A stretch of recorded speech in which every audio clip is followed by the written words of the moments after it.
like, how many times have I seen someone die? Like, how many times have I done this? And you're like, too many times. Like, you've gone through this a lot, and I'm like, there are points where I'm like, oh my god, what the hell? Like, these are sheep. What has happened to me? These are sheep, and I care more about these sheep than I do about half of the characters I saw in the past year in movies. Like, I'm like, I'm sorry, this is just as good as Sinners. Hello, everybody, to the Pipeline Podcast, episode 187, the show in a galaxy far, far away. I am joined by the one, the only, the fabulously amazing, a guest I am obsessed with, Kyle Arkin. Kyle, how's it going, man? I love it so much. Darren, it's great being here. It's great having you back, I'm doing great. Yes, it's an honor to be back. So, of course, man. Now we've done a couple episodes. Obviously, you did like very early on, like in the first like 20 or 30 episodes. We talked My Adventures with Superman season 1, and then the last time, it's been a minute. We did a Christmas movies, which again was very funny because you don't celebrate Christmas, and I did not know that going into the episode, but that made it for a very interesting and fun episode. Yeah, that's right. Very fun. That was a fun one. And then today we're going to be doing a little bit of like a mosh posh of some May movies that have come out over the last couple weeks. I said it last week. I think it was last week. I did a Mortal Kombat episode, and I said there, I was like, okay, we are officially in blockbuster season. We are officially in summer 2026 blockbuster. And really, I think every week going forward for the rest of the year, it's like kind of craziness in terms of new releases and new shows and new movies. So this will probably not be the first episode I have to be like, let's just bunch a bunch of movies together because there's too many dang things to talk about. It is a lot. Like, it's also compounded by the fact there's a lot of re-releases too that unfortunately I haven't been able to see all of them because like I just need a break. Like, I can't keep going. I just, when I went to buy my 4K of Avatar Fire and Ash the other day, I bought it at Walmart because I like to buy them in physical stores and not on like Amazon because I don't know whether they'll give me the slip cover or not. And when I went to buy it in stores, I was like, this is the first time I've gone into a store in the last couple of days because I've just literally been going to the movies every day to see a re-release or a new release. There's like 3 movies out every week, and then there's at least like 5 to 6 re-releases every week. So it's been crazy. I hate that I always miss those like re-releases, especially like during the summer, because it's just there's too like Top Gun and like Top Gun Maverick just came out, and I wanted to catch them, but I was like, I can't. There's too many things new stuff I haven't seen yet that I need to get to. And now even like TV shows are doing it, right? Like mine didn't do it, but the A Boys just aired like its final episode like in theaters, and I'm like, I'm glad that wasn't a thing over here because I would have also probably went and did that as well. But no, for those who joining, we'll be getting into that the stuff in a little bit, but obviously in this episode we're going to be talking about a couple of movies. We'll be going over some Sheep Detectives, Obsession, which is currently my current obsession, and then one of the more highly anticipated movies of 2026, The Mandalorian and Grogu, the first Star Wars movie in 7 years, which by the way, I love the shirt. It looks incredible. Thank you very much. Amazing. Well, before we even get into those, we're going to do a little icebreaker game to kind of get the show rocking and rolling here. So we are, I'd say, pretty much halfway through 2026. As of next month, we're halfway through. So we've got a lot of great movies this year so far. There's been a lot of big ones. And this is a game I typically play at the start of the year, but I have a list here of upcoming releases of 2026, big blockbuster, big franchise movies that are coming out. And I don't know if you've ever played this, but we are going to be doing a little bit of a battle bracket. I'm going to name 2 of these movies, and I'm going to have you pick between the 2 of them until there is only one left. Are you ready? Okay. Let's do it. Toy Story 5 or Supergirl? Ooh, right off the bat, it's a tough one. Banger from the start. I gotta go with Supergirl. I'm a huge fan of Craig Gillespie as a director. I loved Millie Alcock as an actress, and one of my favorite graphic novels or at least Mm, comic runs in the last number of years was the Supergirl Woman of Tomorrow that yeah. this movie's based off of. So there's a lot of hype I have for this movie. Hell, I even have right here. I just got recently Oh, it's the figure's not in the box, but it was the McFarlane Toys sure. Supergirl. So I'm very excited for that one. And I'm excited for Toy Story 5 too, but Yeah. gotta go with Supergirl. Supergirl or The Odyssey? The Odyssey. Christopher Nolan's my favorite director by far. This movie is probably my number one or number two most anticipated movie of the year, Okay. and I have to like I didn't get the ticket a year in Mm. advance, but I'm still looking forward to it. So here's what I'll do then. I'm actually going to take The Odyssey out a little bit to make this game more interesting. Digger or Disclosure Day? You know what? I gotta go with Disclosure Day. I'm really getting Me excited too. for this movie. I really love the trailers they've been showing. I think that it's going to be fun to see John Williams come out of retirement to actually score this film for Steven Spielberg once again. He's never Um, retiring, I feel like. I feel like there's I, always going to be one last one. I hope so. I hope so because man, like this is exciting news. We have a Steven Spielberg directed movie about aliens scored by John Williams coming Yeah, out in only a couple of weeks with a it, phenomenal cast. Like I'm excited. it looks peak. Yeah. Disclosure Day or Hunger Games Sunrise on the Reaping. Gotta go with Hunger Games Sunrise on the Reaping. I love the book. Mm, I love the cast.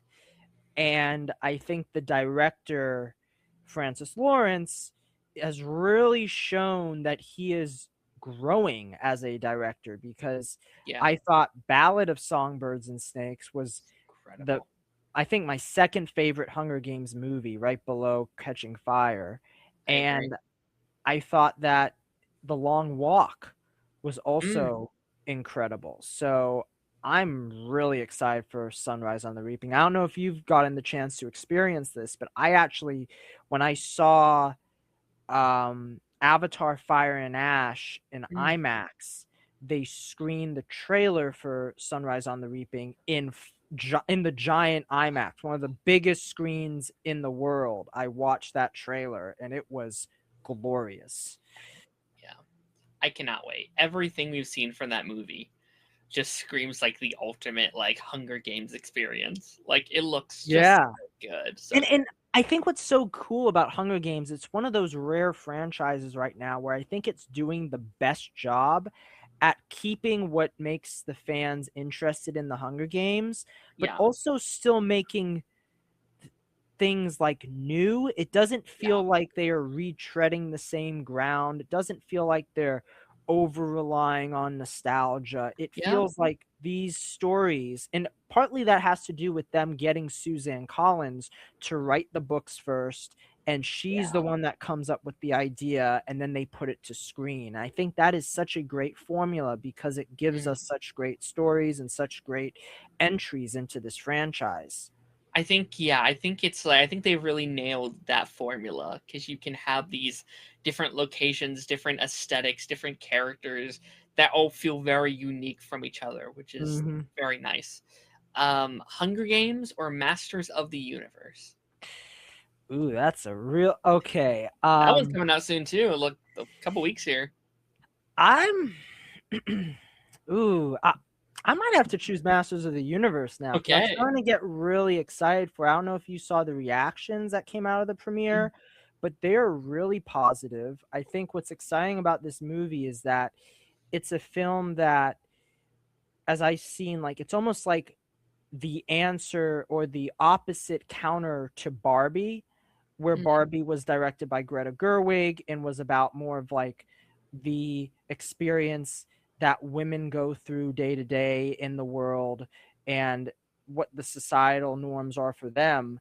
I think that Masters of the Universe being directed by Travis Knight is kind of this boyish dream of like what his story is and what like it's like for someone like a He-Man to live in this world and to Sure. live in this day and age. And I think that's going to be, I think it's going to surprise a lot of people. I'm doing a current summer movie wager, and I got that as the number 10 highest grossing movie. I don't care what the people say. I think people will turn out to see this, and I think that it will be a summer hit. But Yeah. we'll see. We'll have to see.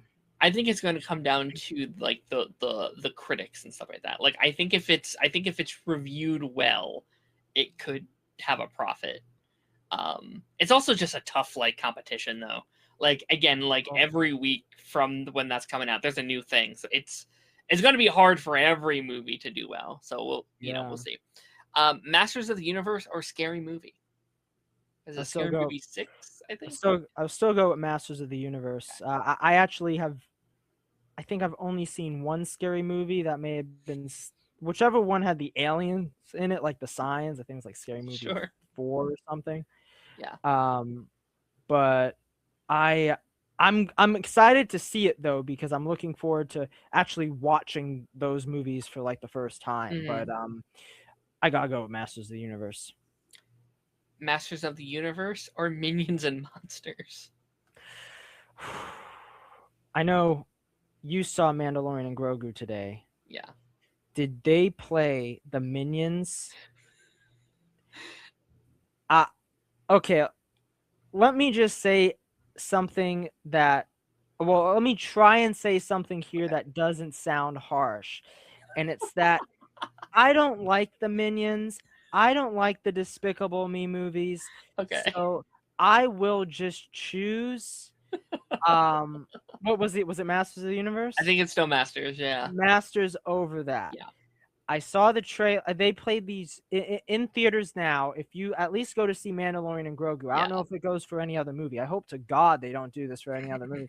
But every time you watch a trailer, before the trailer starts now, It's every single trailer, like it's not like just one trailer. Every single trailer, it's the Minions typing in on a computer to play the trailer. yeah. And they still play a Minions trailer along with it. So when you think that that was just the ad for the Minions, no, you get another. So it's like you get 4 Minions ads. Oh, it's I'm Minions out. Like I listen, I grew up on those movies. I love the first several. What, this is the 7th like Despicable Me verse thing they've done. And I'm like, all right, I think I'm gonna leave it to the kids now. I'm gonna let the like next generation enjoy Minions, I think. Masters or Evil Dead Rises? Ooh, I think I'll still go with Masters. Evil Dead Rise looks very good though. Like I saw a trailer the other day in front of my screening of Hokum, and I thought it looks. That's another franchise that I feel like is starting to take some really creative and inventive directions, especially with the idea that like they've never really made a sequel or like other spin-off of Evil Dead. It's usually a remake of Evil Dead. The only one that is technically like, I think like the only one that technically counts is Army of Darkness, but that's also in a way its own thing. But like it's now become like an anthology series. So that's really interesting. Masters or Spider-Man Brand New Day? Okay, I gotta go with Spider-Man Brand New Day. I feel like most people are really excited for Spider-Man Brand New Day. I mean, Spider-Man is always my second favorite superhero right after Batman, and I think with Spider-Man what we're dealing with here is we're dealing with a whole new version of Spider-Man, the street angle of Spider-Man, the Peter Parker that is no longer in high school, the Peter Parker that is now dealing with Punishers, dealing with possibly Hulk, possibly Jean Grey from the X-Men. We don't know who Sadie Sink's playing, but I think it's going to be really exciting to see what Destin Daniel Cretton brings to the table with this new era, I think, for Spider-Man. So I'm really looking forward to that. Agreed. Spider-Man or Coyote versus Acme? Gotta go with Spider-Man. Coyote versus Acme, I'm so happy they made it. I'm so happy it got out. I wasn't a big fan of the trailer, to be honest. Oh, really? Okay. Yeah, I didn't really think it was that good, but from what I've heard, the movie is just a blast, and I think that it's Ketchup Entertainment is really, saving movies as Yeah. they are, because they did the same with the Day the Earth Blew Up for Yeah. Looney Tunes, which I Which was love. fantastic. I love that Yeah. movie. Oh, Yes, such a right. good movie. So yeah, but I still gotta go with Spider-Man. Okay. Spider-Man or Street Fighter? Oh, what? I gotta go with Spider-Man, but I will say the Street Fighter trailer I actually really like. I don't know, like this movie might be pretty good. In fact, it might be better than Mortal Kombat 2. I don't know. Ooh. Spider-Man or Social Reckoning? I still can't believe that's happening. That's such an odd movie to me. I don't know. When you said it, like I was like, wait, is this another Mission Impossible? No, But it's the then- freaking like social Yeah, network thing they're doing with a new cast, and I'm like, yeah.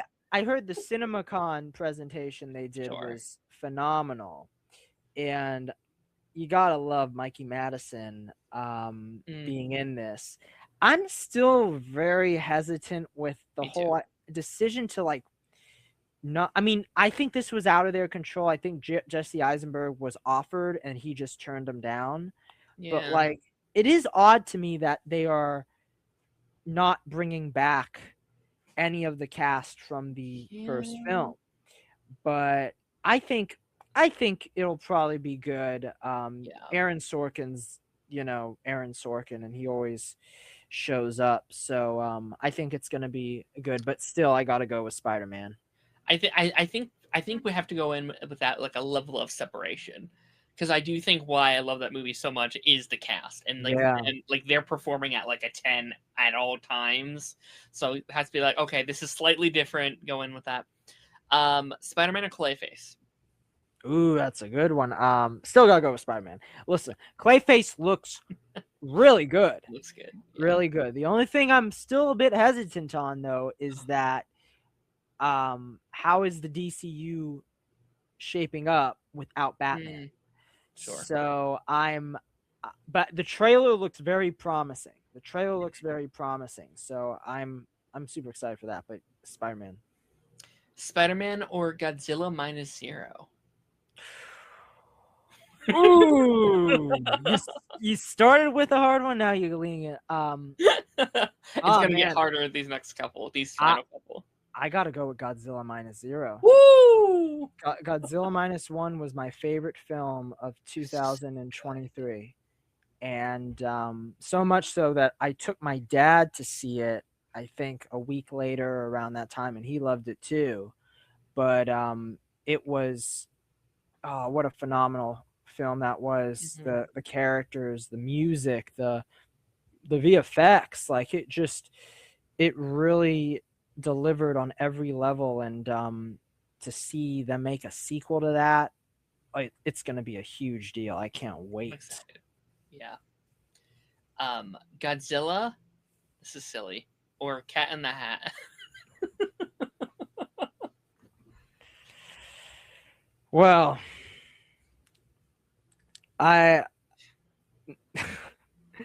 speaking of trailers, you can't stand in front of movies. Dude, if I have to watch that trailer one more goddamn time. I don't know who in their right mind decided to say, okay, let's release this trailer for this movie. And let's delay it a whole year. Yeah, and still keep the trailers in. And still keep the trailer. Why has this trailer not been pulled from theaters? the minute I hear him say, "Are you gonna open it?" or like if I hear that again, if I see the Thing 1, 3, 200 slapping each other, like I just can't take the trailer. It's so tiring. It's just If I did hear and toot fart one more time. uh you know, I will say that I am someone that grew up with the live action Mm, Dr. Seuss sure. interpretations, and I just prefer them more. I know that might be a little sacrilegious to say because, they get a lot of their fair share of hate, but I just I don't really care too much about these animated. Like I didn't care about it when The Grinch came out. I saw Horde and Here's a Who. I Sure. saw the Lorax, but like I don't really care about the animated Dr. Seuss interpretations Sure. because to me those books are animated, right? Like they Mm, are animated enough. So I don't need to see that presented on screen as opposed to when you make a live action version, it's the craziest thing ever and that's fun to watch. But yeah, I don't know. yeah. I listen. Like, I don't even think this will be bad. I seen the trailer. I think it's just the amount I've seen. Like when that trailer first dropped, I was like, okay, I think it looks cute enough. Whatever. This is supposed to be their new like. It sets up the Dr. Seuss cinematic universe or whatever, and I'm like, all right, But yeah, that was so weird. I don't know why they kept it. I mean, I guess it's good marketing, but I no, Yeah. it's crazy. Godzilla or Violent Night 2. I only a couple Yeah. more. Wait, which one's Violent Night? Violent Night is the one with David Harbour. David It's Harbour, like okay. violent Santa, like it's like vigilante Santa. I never saw the first one, so Okay, I have to just go gotcha. with Godzilla. Okay. Godzilla minus zero or Dune Part 3? Gotta go with Doom Part 3. I'm a Dune head.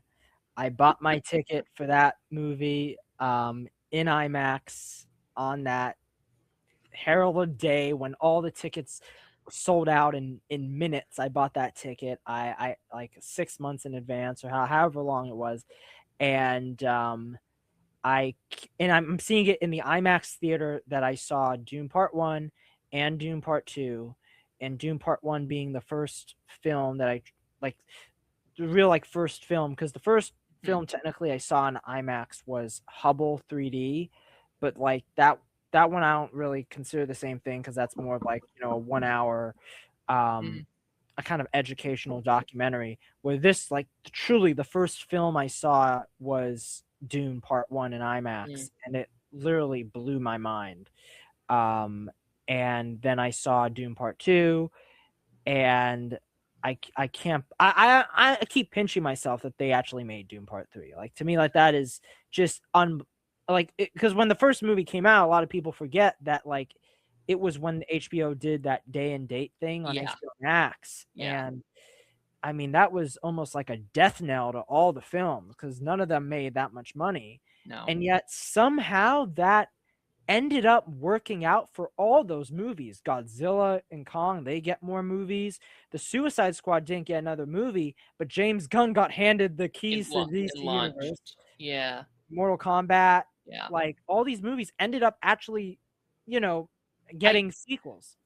I guess it's because that they can kind of just like wave the wand and be like, well, it was COVID, so it doesn't matter if it That's didn't get true. movie. It's just kind of like, yeah, they can go through whatever. You can try again. Except for Wonder Woman 1984, which is the funniest one because that movie was literally they greenlit the third film like Yeah, the week after yeah. it dropped because they were so sure of how successful it was.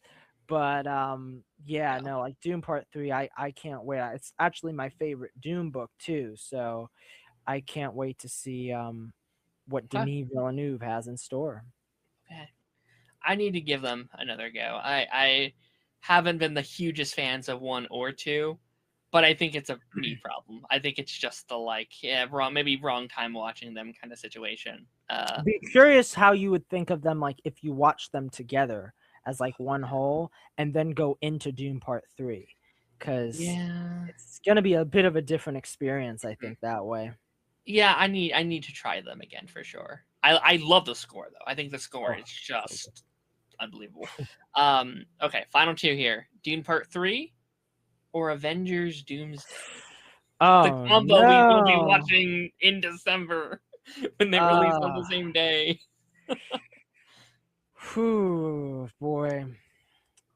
Uh, we'll see. I mean, I got my Doom Part 3 tickets already, but you know what? For right now, I'm gonna say Avengers Doomsday. No matter how many people are gonna say Doom Part 3, I've really wanted to see Avengers Doomsday my whole life.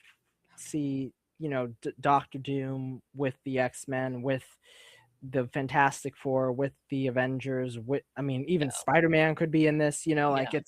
it's gonna be nuts. And to see all those actors on screen together, man, it's truly going to be the movie of the year. I don't think, well, maybe maybe in terms of box office, but in terms Sure. of most talked about movie, I do wonder if it is one we will be talking about tonight.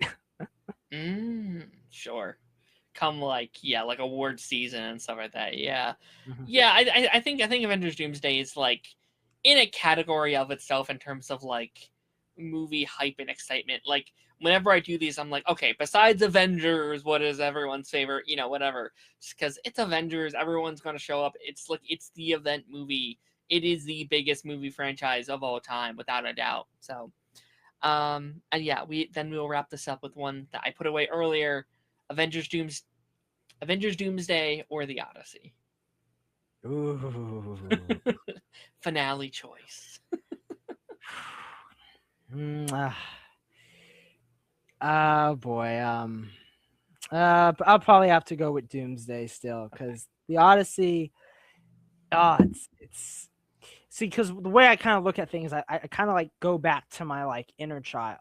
Mm, And as much as my inner child, loved Christopher Nolan with Batman Begins and everything, I did grow up on Spider-Man and grow up on yeah. Fantastic Four and all these other things. And that's where my love for anything really developed. So to see that get, a movie, that's going to always be, I think, where I get most excited. But it's such a great year. Like, I didn't even talk about half of the ones that like I wrote down. Like I had like 20 things here. It is such a huge year for movies, and I think yeah, like like it's I think it's the result of the writer strikes, right? It's like all the movies that got pushed mm, back a year from the writer strike. It's like here they are. It's time. Have fun. I My mean, only I'm kind of disappointed you didn't have Paw Patrol 3 on there, but I maybe I wrote it. I literally wrote I'm it kidding. down. I wrote it down, and I was like, if we have enough time, I'll mention it. I Nah, mean, fucking like, let's I've never see. seen them. Freaking Jackass and Young Washington and Moana and Super Troopers and Insidious and Practical Magic and like it's an insane year. Truly, Angry Birds 3, Jumanji 3, Avatar, And Terrifier 4, like and to think that the Batman Part 2 was originally supposed to come out this year before they delayed it. yeah, Like, that's how crazy this year could have been. yeah. And then next year, we're at, like, next year is gonna be like insanity. Well, Like, next year is what? Superman, Batman, we have a Spider-Man and an Avengers. Like, isn't that and crazy? what was the other one we have? Yes, Spider-Verse, Batman, Superman, Avengers, and I thought Yeah, there there's was another one another too. one. There is. I can't think of it. I keep thinking Incredibles 3 comes out next year, That's but 28, I think. 28. Okay. Yeah. There's big stuff. And this is just movies. Like I didn't even mention TV shows, video games. Like this year for video games, you got like GTA and Wolverine and like Lego Batman just dropped. It's crazy. We are all booked and busy. But enough rambling on that. We are going to be getting into our main topics here today. I want to talk about a couple of May releases that came out, and I obviously I originally booked you for Obsession, but I was looking through your letterbox. I was like, oh, I can also get him to talk to me about The Sheep Detective while he's here.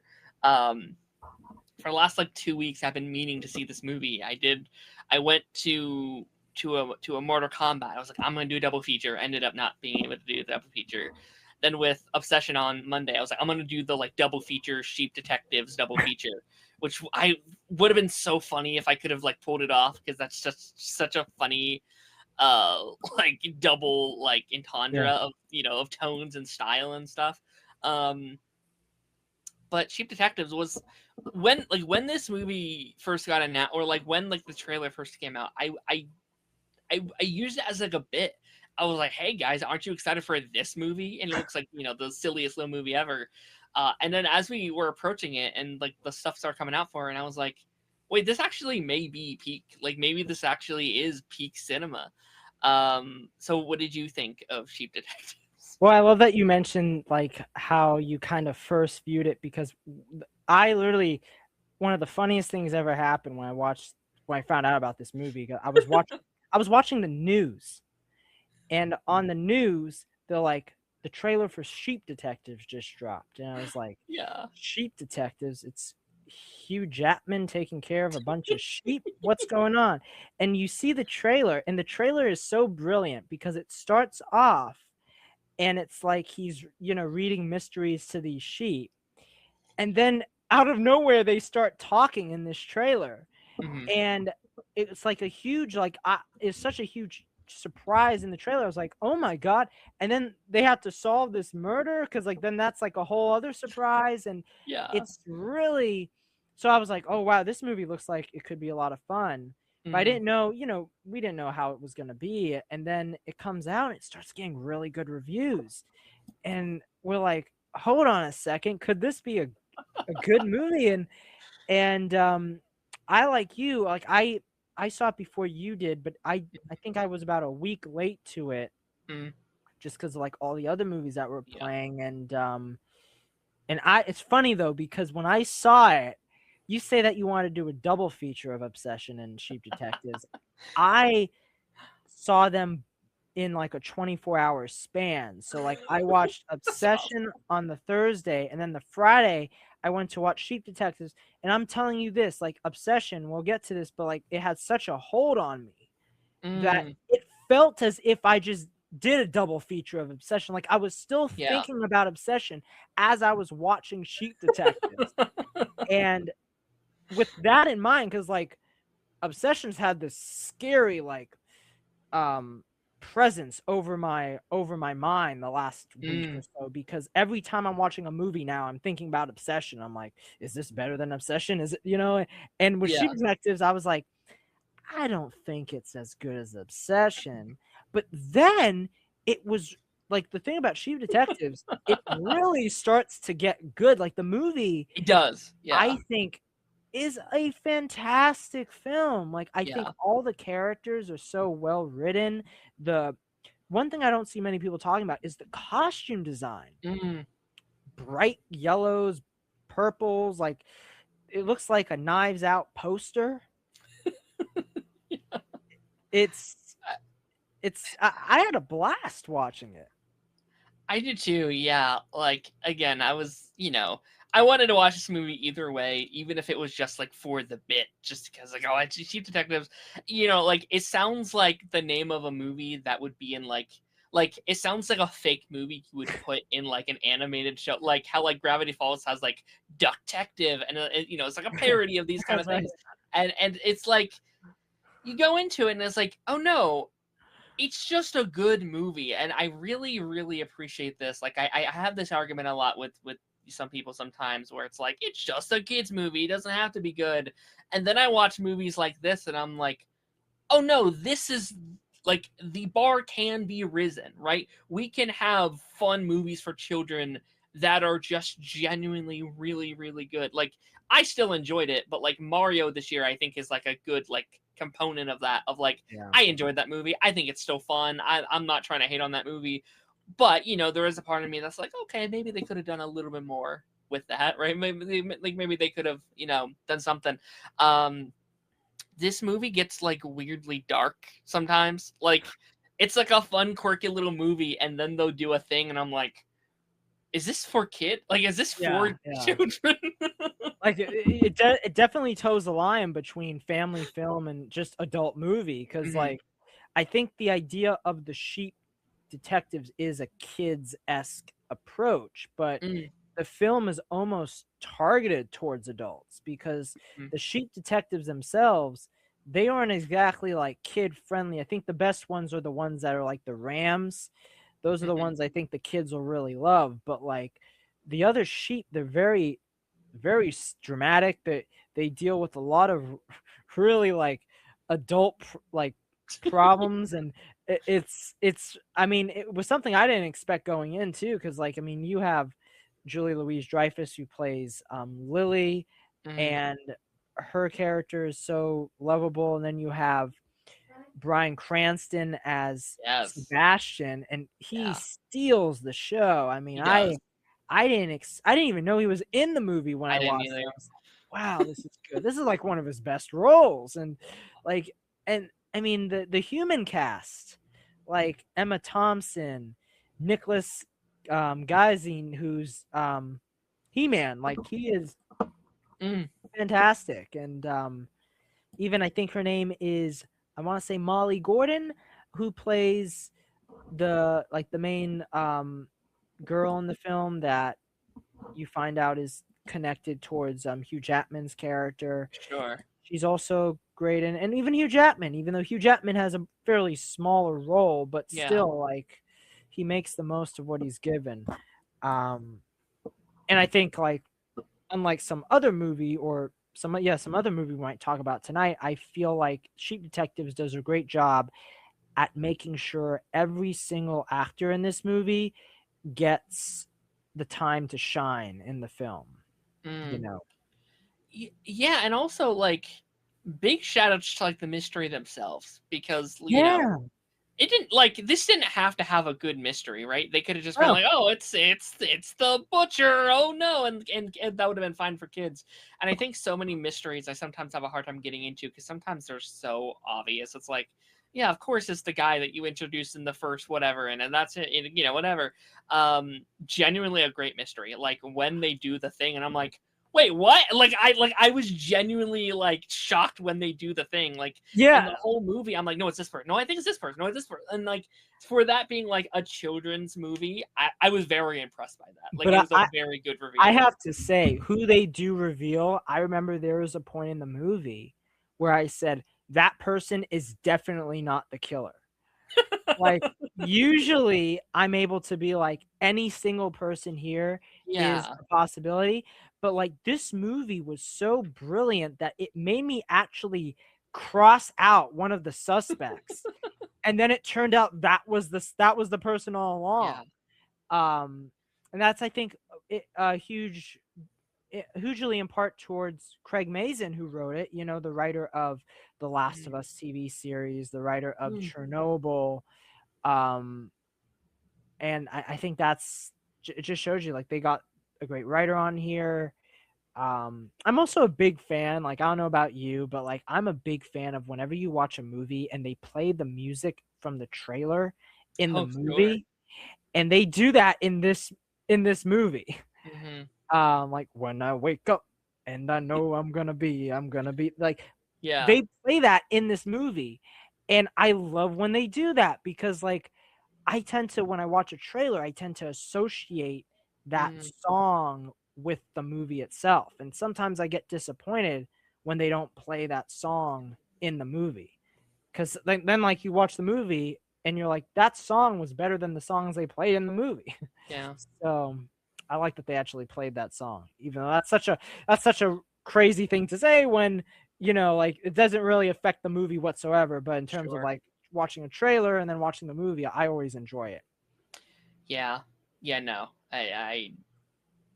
That was a very fun aspect of it as well. And I also just love, I know we already touched on this a little bit, but like its ability to not talk down to its audience. Like Yes. there's a whole subplot about how these sheep have the capabilities of just like forgetting anything they set their mind Yeah. to. And, the whole like I'd argue theme of the movie is like, hey, you can't forget your trauma. Like, hey, you can't just shut out the things that are painful to Yeah. you and I'm like, God damn! And like they full on address it, and you have scenes where like characters are like dying on screen, and like when like spoilers for anyone who hasn't seen it, but like when Sebastian dies, and it's like, how many times have I seen someone die? Like how many times have I done this? Oh, And you're like, too many times. Like you've gone oh. through this a lot, and I'm like there are points where I'm like, oh my god, what the hell? Like, these are sheep. What has happened to me? These are sheep, and I care more about these sheep than I do about half of the characters I saw in the past year in movies. Like, I'm like, I'm sorry, this is just as good as Sinners. Like, this is Yeah. amazing. So I don't have I don't have children, but like I was thinking throughout the entirety of this movie, I was like, if I had children, or if one day I do have children, I think this might be the movie I use to explain death to them. Because yeah, I yeah, think this is a really, really good kids that's movie to be like, hey, death exists, death is hard, but also there's something beautiful about yeah. death as well, and there's something I think it explains it in a way that doesn't sugarcoat it, but also I think does it very nicely and very softly. Like I like, obviously, like the whole thing is like, oh, like when we die we go up into the clouds and we do this and that, and then you end the movie with like, yes, they're dead, but they're still up there, and like you can remember them, and you can, despite them being dead, they can still be a part of who you are. And like I think like the reveal that Millie was named after the mother, and then uh Millie then names the lost sheep, or like the winter sheep, after the farmer who died. Oh, I thought like that was such a nice full circle moment. And that was another subplot. The whole like, oh, like winter sheep, like sheep that are born in the winter are outcasts. And I'm like, yeah. oh no, like we're fully just telling a story about like diversity and like the lack of acceptance in our culture. And like I was like, holy shit. It's crazy. Oh man, I might need to boost my score back up. I gave it a 4 in Letterboxd. I might need to give it, because I was contemplating 4 or 4.5. I Yeah. don't know. Maybe I have to go back to 4.5.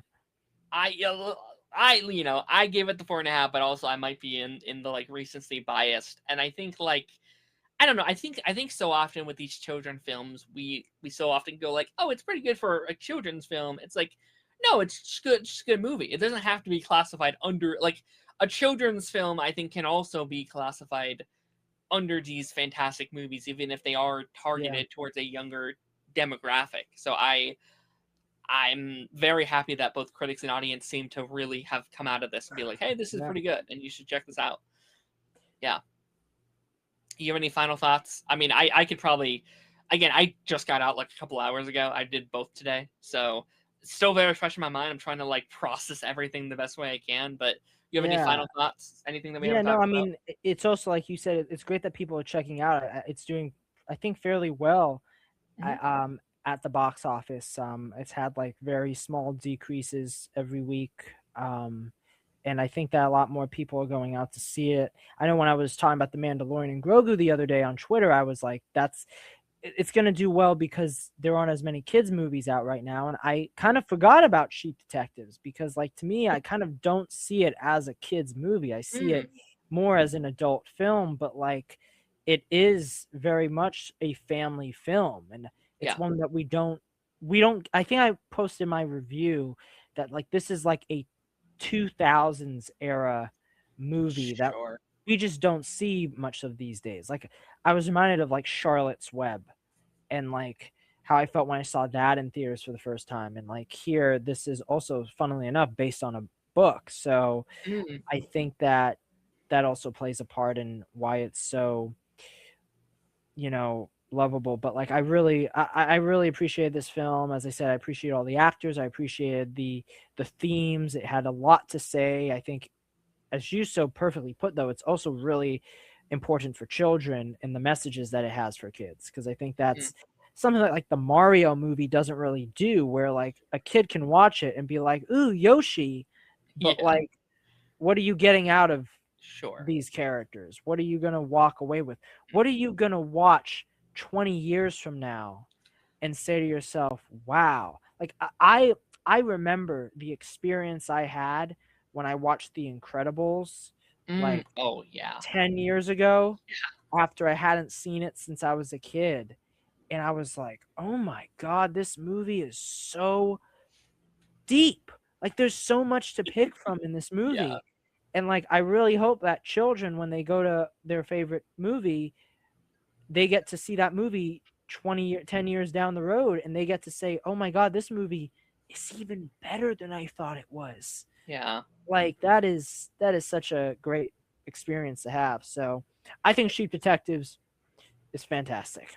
Yeah. I think there's also just not a lot of like big original children's movies coming out, right? Like so much of it is like either things that like our generation or older will enjoy, or a lot of sequels, a lot of reboots of younger things. There's not a lot of like original children media that does well at the box office, and is of this quality. So I definitely, like you said on like your letterbox, like it feels like a Charlotte's Web. It feels like a classic movie.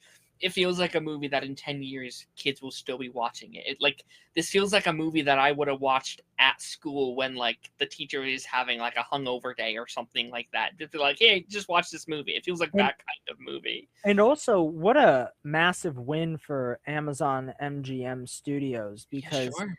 they're already lighting up the box office and the Hmm. world with Project Hail Mary this year. Yes. And they had this come out, and Masters of the Universe is on the way. Hmm. Not to mention that they have I Play Rocky, which is coming Oh. out later this year. It's going to be, I think, a huge awards contender. So Hmm. I think they're going to have their biggest year. I feel like this year for Amazon MGM Studios is going to be what um, Hmm. last year was for Warner Brothers, because last year for Warner Brothers saw such huge success Yeah. from them.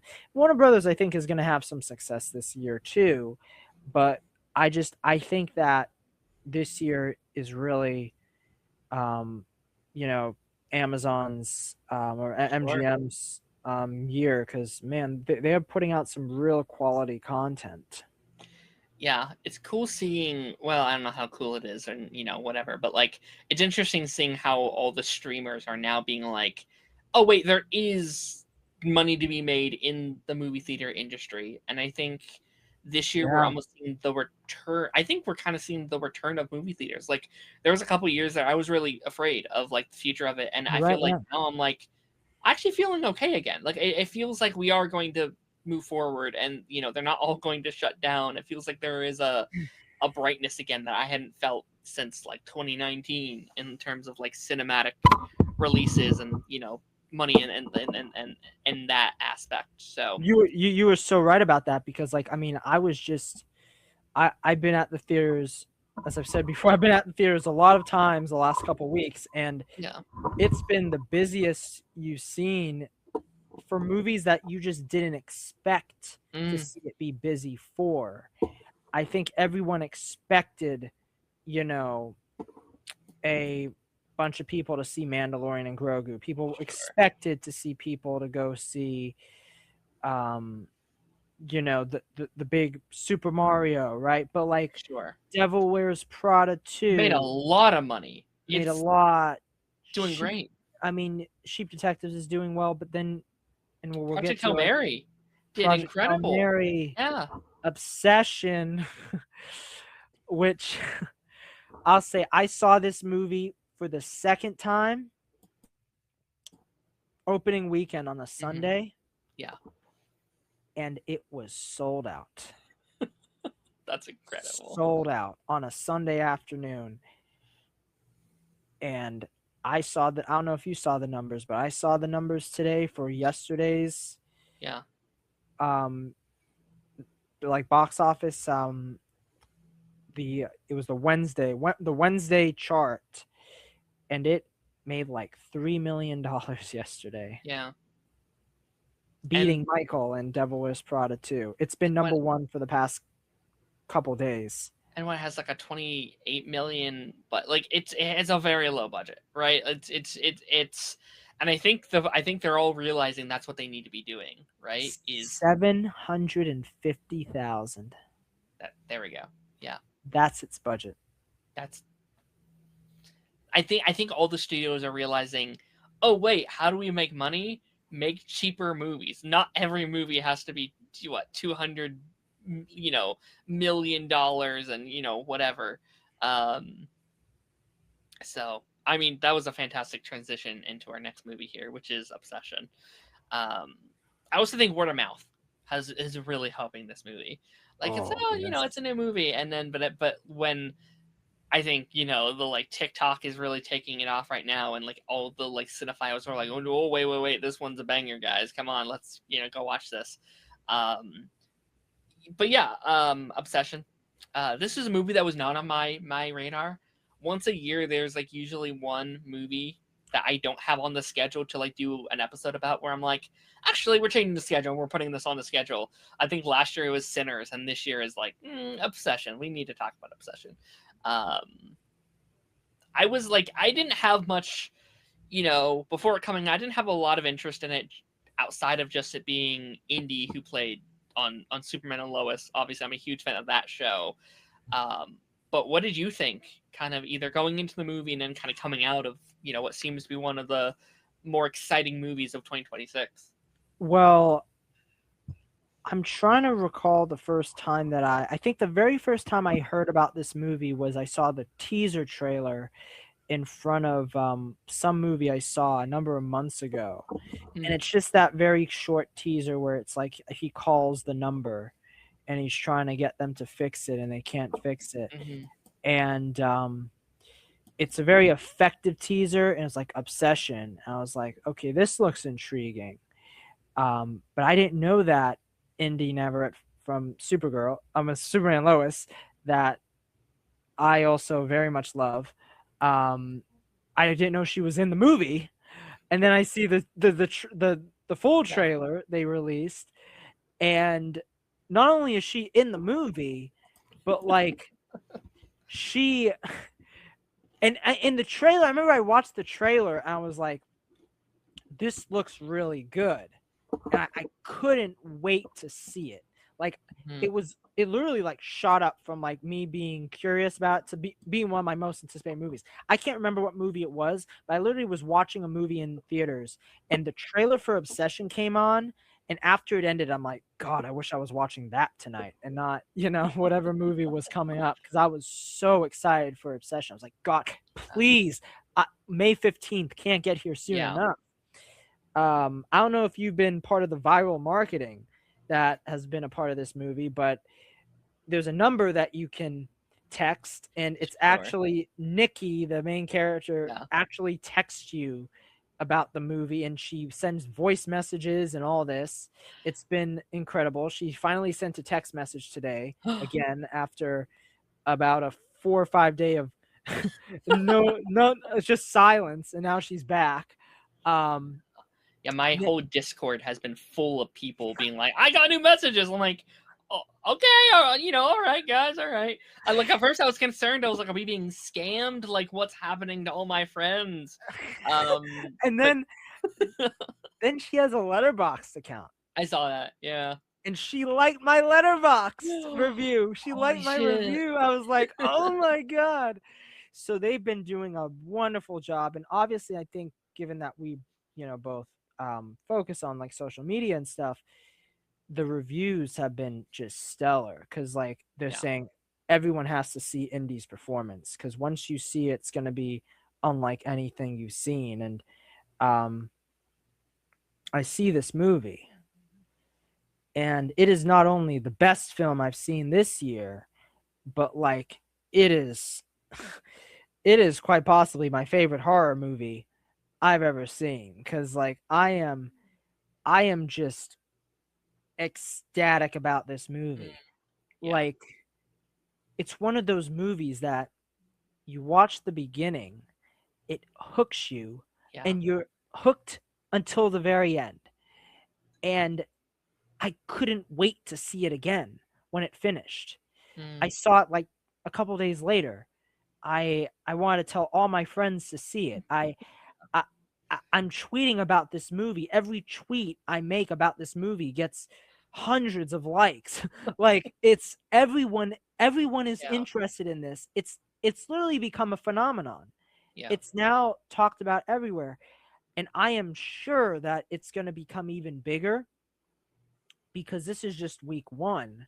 Yeah. But it's because if you remember, like when Weapons came out, Weapons was big, but then as the months went by, you started to see Aunt Gladys Halloween costumes. You started Yeah. to see a lot more talk about Aunt Gladys as a figure, and I guarantee you, Nikki is going to be Yeah. like a horror icon Yes. for the years to come. And I Halloween mean, seasons, we're gonna get tons of Nickies, I think. and Absolutely. like, oh my god. I mean, first, you can't talk about this movie without talking about Indy's performance, Yes. because that is a revelation. Like the fact that this girl started off, at least from when I started watching her, Yeah. she was on Superman Lois, Yeah. which a lot of people didn't watch. I don't think I know, at least I know some people that watched it later, but I might only know one person that watched it with me when it first aired. Yeah. And all the actors in that show are terrific actors. And Sure. it's great to see one of those actors finally Mm. getting a chance to shine on the big screen, but also shine in a larger capacity. Um, and like, I don't know, I don't know about you, Darren, but like, it makes me feel proud of that show now, Oh yeah. because even though I was proud of it before, but like, it makes me feel proud that that show allowed for Indy Neverett to get Obsession and Mm. for her to break out and possibly get some awards talk. Like, Yeah. it's not I many mean, other CW shows I feel have been able to do that. And I think so many CW shows are great and they deserve their, you know, um, accolades and everything. But like, it's just so good to see it come from a show that both of us really, really enjoyed watching. yeah, and I loved Indy in that show, and I love that whole show, but like they also didn't use her, like, not that it's like the show's fault, because like that character wasn't really a character to get like that much of like an emotional range, but they were sitting on a gold mine in terms of like an actress. And I was watching like one interview being like, because in season 4 they had to cut a lot of the cast due to budget reasons, and like everyone came back as a guest star instead of like a series regular, and that's what allowed her to go on and do Obsession. And she talked about how she really loves doing movies, and that's her passion. I'm like, that's awesome. That's cool that within this negative thing that happened, that she made the best of it. And by the end of it, I could see her maybe having one of the better careers out of a post CW actor. Like, not to say there aren't successful people to come from CW, but in terms of like series regulars and like main star, like like Austin Butler was in like Arrow season 4 before he made a super base. So there have been people, obviously, but no, I need them to push Indy, especially Indy, for the Oscar noms when that starts coming around. To I me, really believe that. what makes her performance, it's in a way kind of like Michael B. Jordan in Sinners, where you're dealing with well, actually, in his case, you're dealing with 3 performances. Um, and here, at least for her, she's getting to play both Nikki before the wish is said and then Nikki after. I'd argue there's almost 3. Like, I feel like there's Nikki, there's like nice, like obsessed Nikki, and then there's crazy obsessed Nikki, which is almost 2 different characters. That's a good point. Yeah. Like, she has so much nuance in her performance, and I think this movie lives or dies on her performance in this role, right? If you have a less um uh a lesser actor in this role, I don't think it hits as hard. I don't think it goes as far. But I think her performance literally like feels like it shakes you around and be like, no, pay attention to me. I am taking the screen. I am the center of attention. Um, And her performance is like when she's the first Nikki. Yeah. I mean, that just it's only well, it before the wish, it's only like 10 minutes of the movie, and yet it makes such an impact. Yeah. Her kindness, her warmth in that scene make you just fall in love with her character, and Mhm. she acts. And another thing I really love about this movie is how these characters act like real people.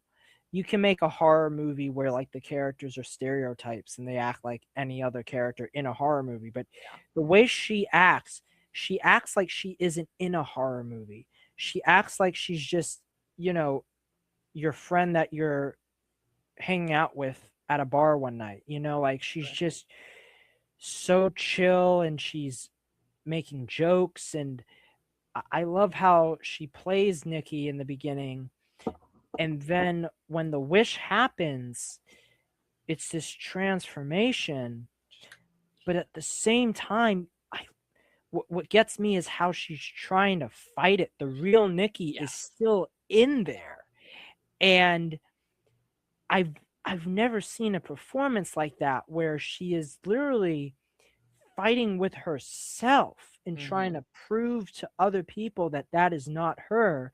But it's not like every scene in the movie, it's only rare bits. But when I rewatched it, I couldn't believe how many scenes that I believed that the real Nikki was actually there. Yeah. Like there's this one scene in the movie. It's after she has this crazy night, the first night with Bear, and she goes back to work with him the next day, and then Mhm. their shift ends and they leave at night, and she goes to his car to grab a bag of hers, and he's like, Nikki, I can't drive you home tonight. And she's like, oh, I know. And then she walks away. Mhm. I believe that's the real Nikki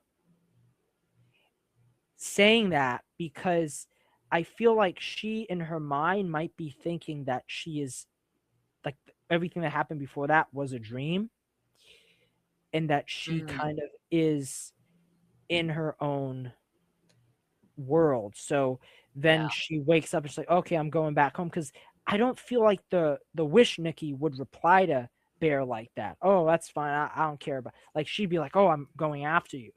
Um, but then like there are other scenes where I'm like, I'm wondering if that's the real Nikki subconsciously saying this. Yeah. And then you start to see her realizing that things aren't right. And there it's such a, I mean, we can literally talk about her performance All day. for Yeah. the entire episode. Like that is, I mean, I can't wait for like the actors on actors. Like I can't wait to see who they pair her up with, Yeah. cuz and like it's so cool because like she's also so new.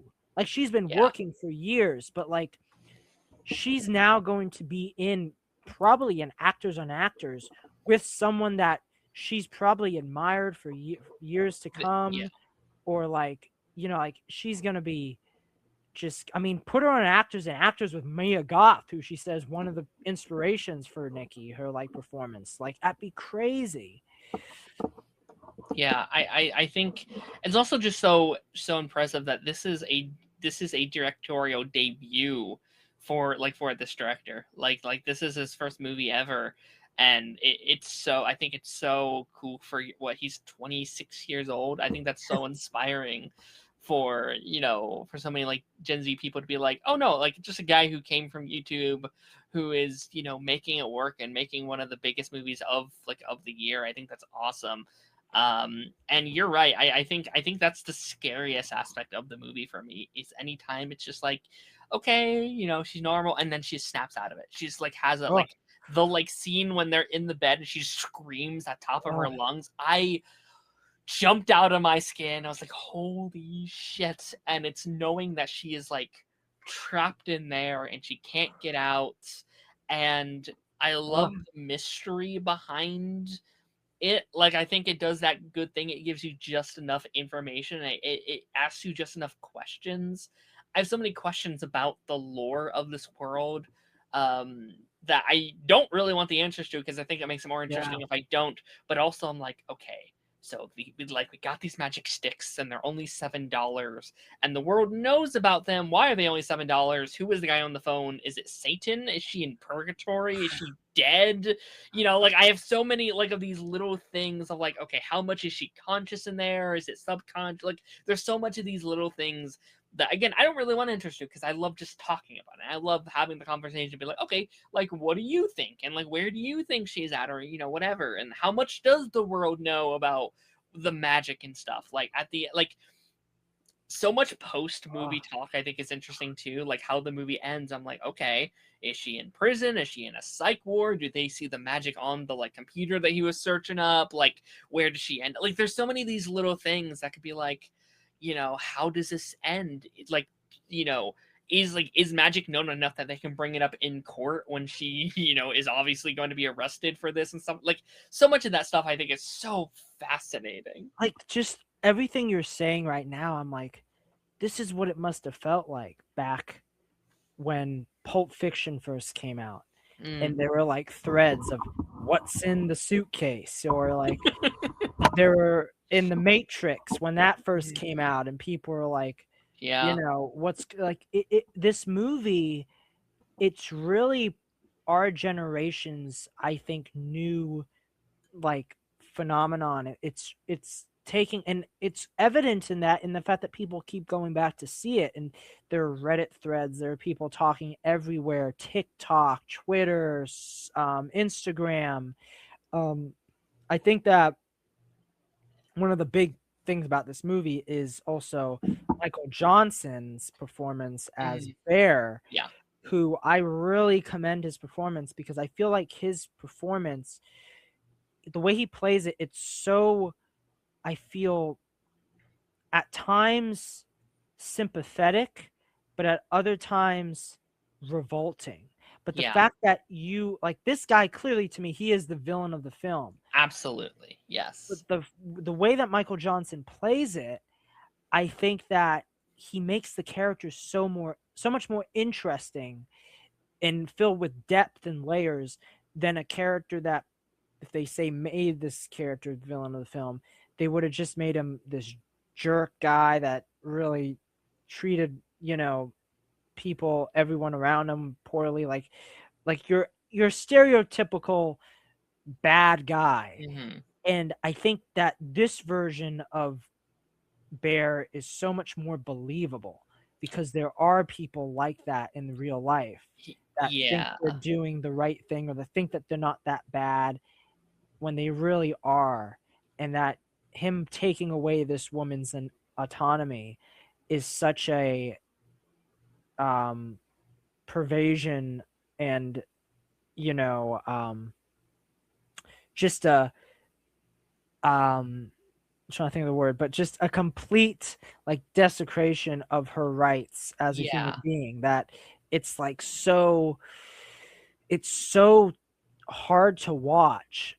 But I think both of these actors, they play it so well, and not just them too, like the supporting cast, the actor that plays Ian, Cooper Tomlinson, Megan Lawless, who plays Sarah, they add so much to their characters that makes them all feel so much more than I think what's even on the page. And I think that's one of my favorite aspects of this film. Every time I watch it, I'm like just completely transfixed on their performances. I'm transfixed on their relationships, because what's cool is like, not only do we have a group of 4 friends, but they all interact with each other. Sarah interacts with Ian, Sarah interacts with Bear, Sarah interacts with Nikki interacts with, like you have them all interacting with each other, but in like different ways. It reminds me of like a Scream, where you have like a group of friends, but like this is, I think, even more fascinating, because these friends are like this really weird group. Like 2 of them are hooking up with each other without telling the others. Another one likes the other one likes that one, and it's like, what, one's jealous of that one. I Then the don't other think one they're ends up like. killing that one. It doesn't feel like they're actually friends. It feels like it's more of like a situational thing where like they all say they're friends, but really they're all kind of just there to hook up with one another, or like another person likes another one. Well, But it does. oh, that's Well, it just seemed like they knew each other in high school, and yeah, somehow they, or at least Ian, Nikki, and Bear knew each other in high school, and they all somehow stayed friends, ended up and got the working in same the same job. job. Yeah, Yeah, so and it's definitely interesting, and I think you really hit the nail on the head with the bear stuff, and I think, man, I think it's a really interesting depiction of like a bad guy that people wouldn't assume is a bad guy. Like on paper, he's like, oh, he's like, he's like an innocently, kid or whatever. And I think like the original Wish is like on paper, I'm like, okay, he probably didn't know, right? He probably didn't know that would happen or whatever. But it's every action post the Wish is what is really like, okay, he's letting these things happen, and it's once he knows that this isn't his Nikki and something is wrong, and he continues to pursue it because he is benefiting from her trauma and from her turmoil. He doesn't care.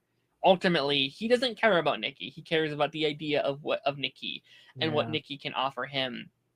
And I think it's a really interesting kind of twist, because obviously the name Obsession comes from her being obsessed over him, obviously, but there is also, he is the obsessed, right? He is also yeah, the one obsessed with her and the idea of her.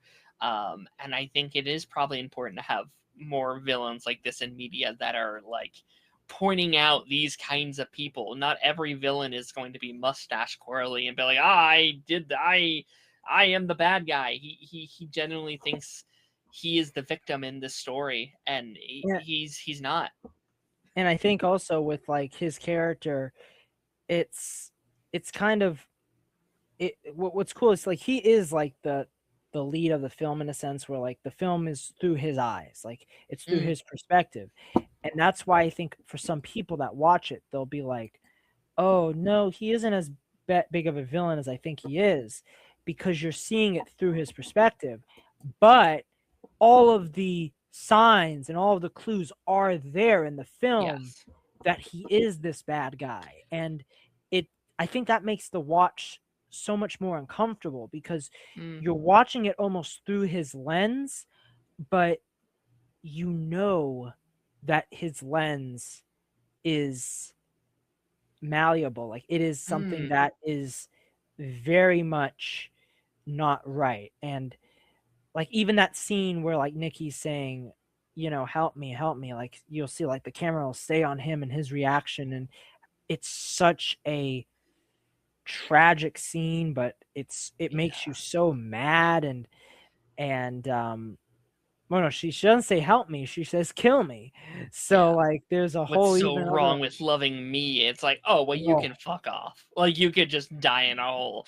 And I think the other aspect I really like that I think adds a nice little bit of it. And I think will open itself very interestingly, if that anthology series does get picked up somewhere, um, is like the only way to break a wish is to either kill yourself or to kill the person that you've put this upon, right? And so I do think there's a nice little ticking clock of like, oh, okay, do you kill yourself? Like, do you make the ultimate sacrifice? Do you own up to your consequences? And I think it's also very telling that he doesn't really care until it's too late, right? He doesn't actively make an active push to stop this, to fix this, to undo it.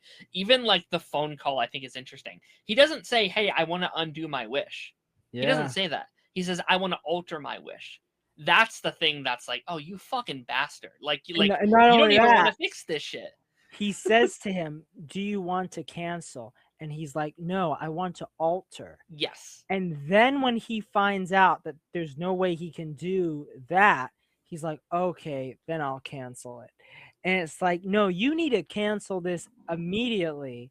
But I mean, even at that point, he was too far gone, because like the minute for me where I completely just like I literally wanted him dead was when he when he rapes her in that scene, because in Yeah, that scene in the movie, you see him have this date with her, and he finds out that this isn't right. This is most likely not her. Something's very wrong. yeah, And the next scene, and it's like almost like a jump scare the way they do it, very, very apt. And it's him and her um in this bed, and you see the look on her face, yeah.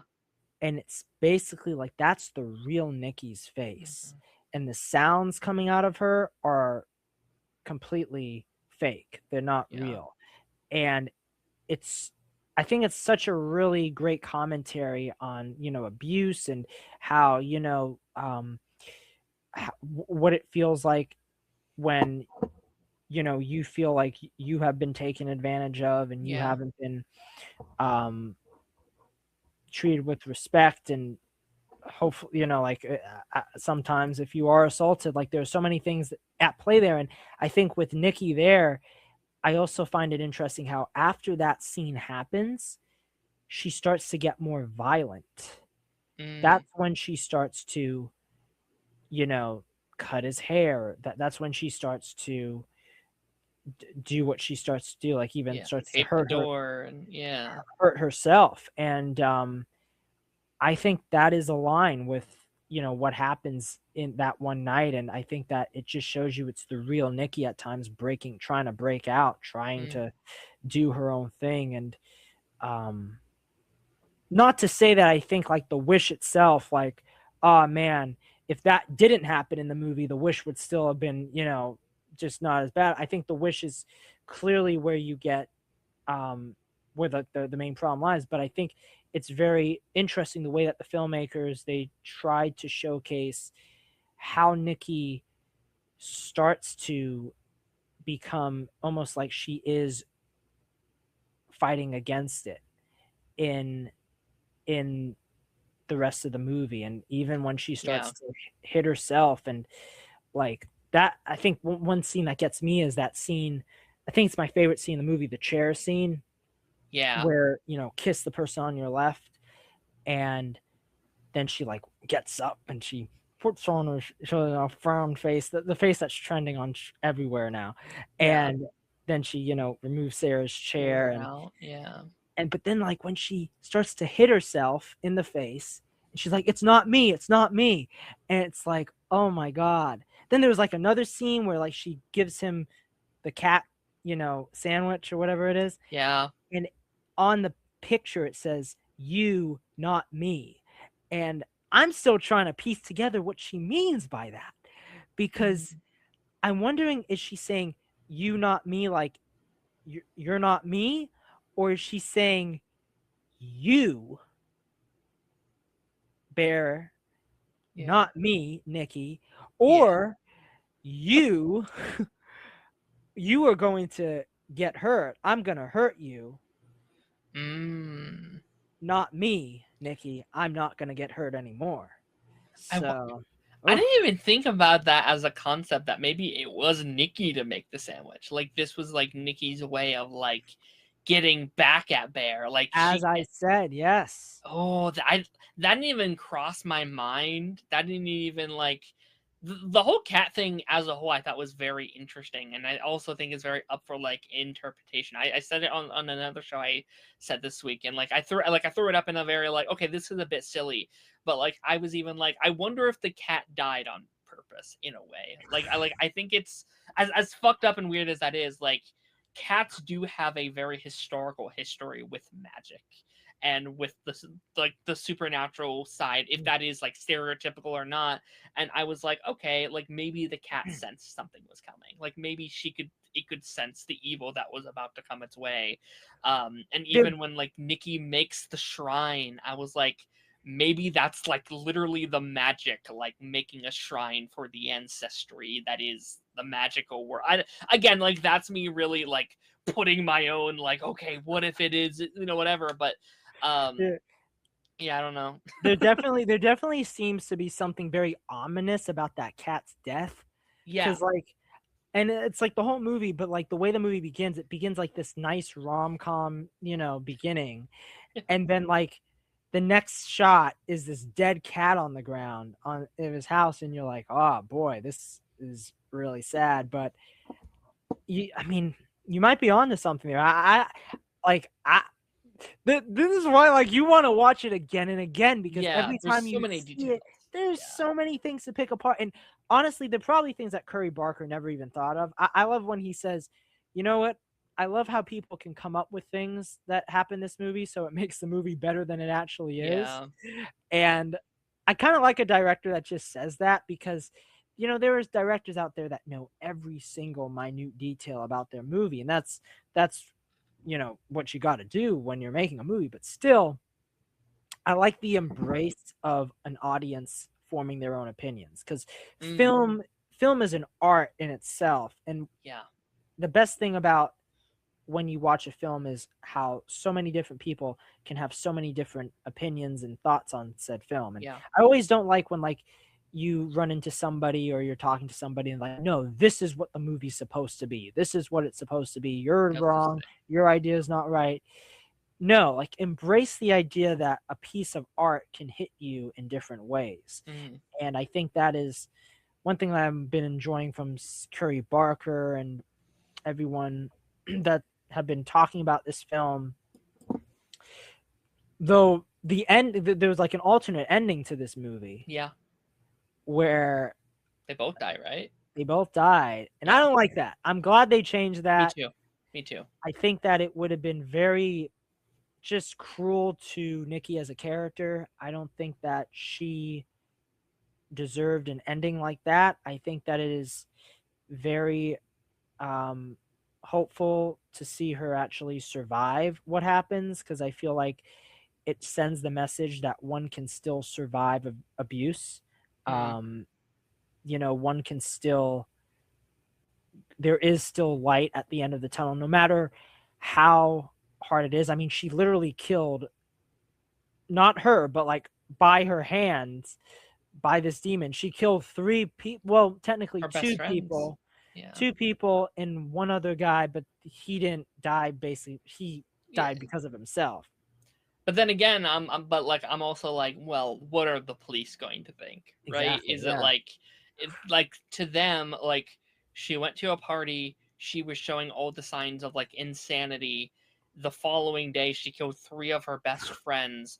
One of her best friends had like $1 billion in their apartment. Like there's like I'm so again like I love the post movie discussion because there's so many like okay like I think at best she's in a psych ward for the rest of her life. Worst case, she's on like death row for triple homicide. Like it's and again, but again, you can have that conversation. It's like okay, maybe she runs away and she gets away and she finds a new life, and you know all these things. I think the only thing I kind of wish that they left open, I kind of wish they didn't give her the wish, like the final wishing stick thing at the very end of the movie, because I kind of I kind of would have liked if like there was an open interpretation of like, okay, could she have used the wish at the end for something else to get Well, either to get out of it or whatever? I don't know. You know what I mean?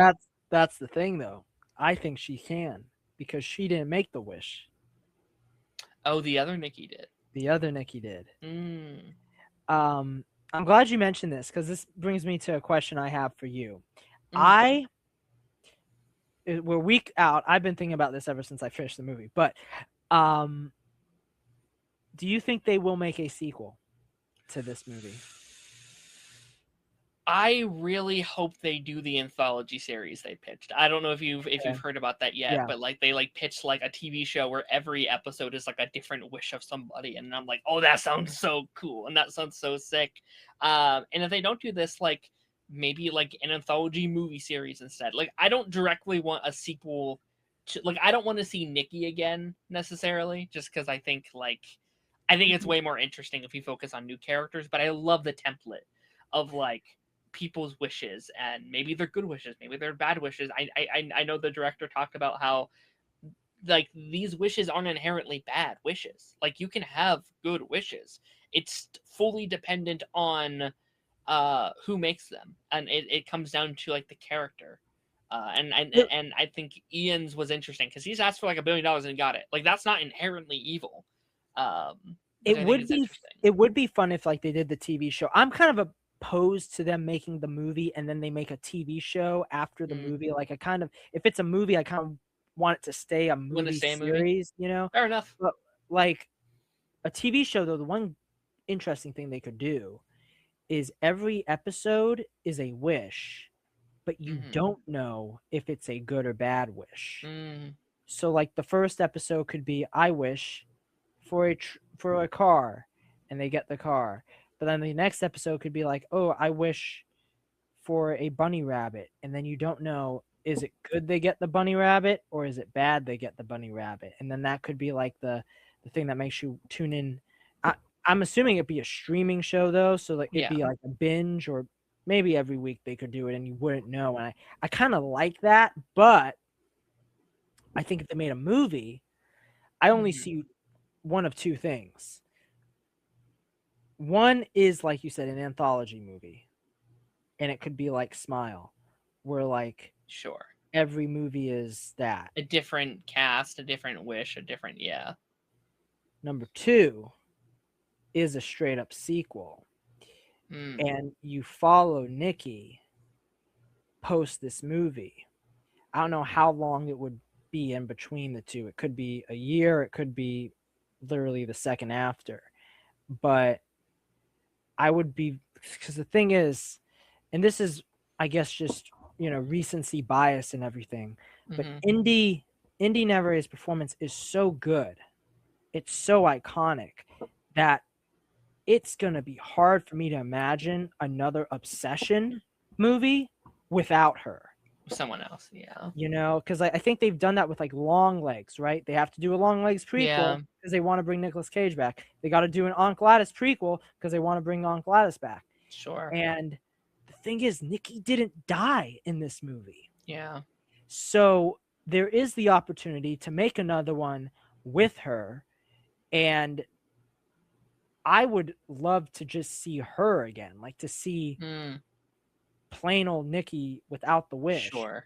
She has to like deal with someone else's wish or something, or she makes her own wish, and like to like fix her life, she ends up getting her own wish because the other one didn't take or something like that, and she's dealing with the consequences or something. Because like I feel if they did another one with her, they have to bring the wish Nikki back somehow. And that's, I don't know if I want that. Like, I mean, like, I want it, obviously, because she's fantastic. But I'm like, oh, no, I don't know. But not, like, I feel like it would be in a way you don't expect. Like, maybe she sees her in the mirror. Or maybe she sees, maybe they do they have another scene that we didn't see from this movie. And we see her again in that other scene. Like, it opens in something. But, like, there's so many, like, and you know, all that being said, I kind of don't want a sequel to this. I kind of want it to stay as it is, kind of like Get Out. Yeah, because with Get Out, I feel like they could have done something else, but they left it as it was. I know. Yeah, I feel like it has to be like so drastically different. Where like I wouldn't even call it a prequel, like or like I wouldn't even call it a sequel. I think I would just. The only thing that is similar would be the wish stick. And it's like a completely new wish, a completely new thing, a completely new genre. And that kind of goes into like the whole like Hunger Games thing we talked about earlier, where it's a template to tell stories. It's not necessarily like it is it would be a franchise, but like in a way that allows you to tell new and interesting and new stories. To like go off of your thing though, like I did kind of want to ask you, like, do you think the plan with Ian would have worked? Right? Of him being like, okay, say this wish and they can break my wish. And like, while I'm going through this, I'm like, okay, that's an option, but I'm not sure if that would even work because it wouldn't have been Ian's wish. It would have been Bear's wish that he put on Ian. Like, I'm not sure if that would have worked. I see. I think it would have worked. I think it would have worked because it still is someone else making a wish. Bear isn't the one making him, you know, break it, like he's breaking it himself. Um, I love that that's what Ian wished for, the $1 billion, because it Yeah. felt so Random, right? It's just relatable. a bit whatever. Like that is like what we would do, right? If a friend came up to you and said, "This thing can do this," you wouldn't believe them, and then Mhm. you'd be like, "Ah, I wish for $1 billion," and like it actually happens. Yeah. And like even then, when I saw it, I was like, we can talk about whether the wishes are good or bad or what happens, but I still feel like inherently all these wishes are bad, and that like someone just lost $1 billion because he did this. Ooh. Because like, how did the $1 billion just get there? Like, Yeah. can you literally say, I wish for, I don't know, Pandora from Avatar Oh, to sure. exist? Yeah. Like, like, will a giant planet just show up in our solar system because you wished for that? Yeah. It's like very like monkey paw like genie rules where it's like you're good, you're get the thing, but there are negative. Like I like the idea that like he got $1 billion, but now the IRS are after him and he's in jail for the rest of his life, and he's Yeah, like his life yeah. is so ruined because he asked for it. Like no what 19-year-old is going to have acquired like $1 billion in a legal way. His Um, house, did you notice his house looked kind of rich too? Like, yeah. I felt like he had a rich house. And I love how, do you know another thing I love about this movie? There are no adults, like, aside from Andy Richter's character, who I believe is Sarah's father.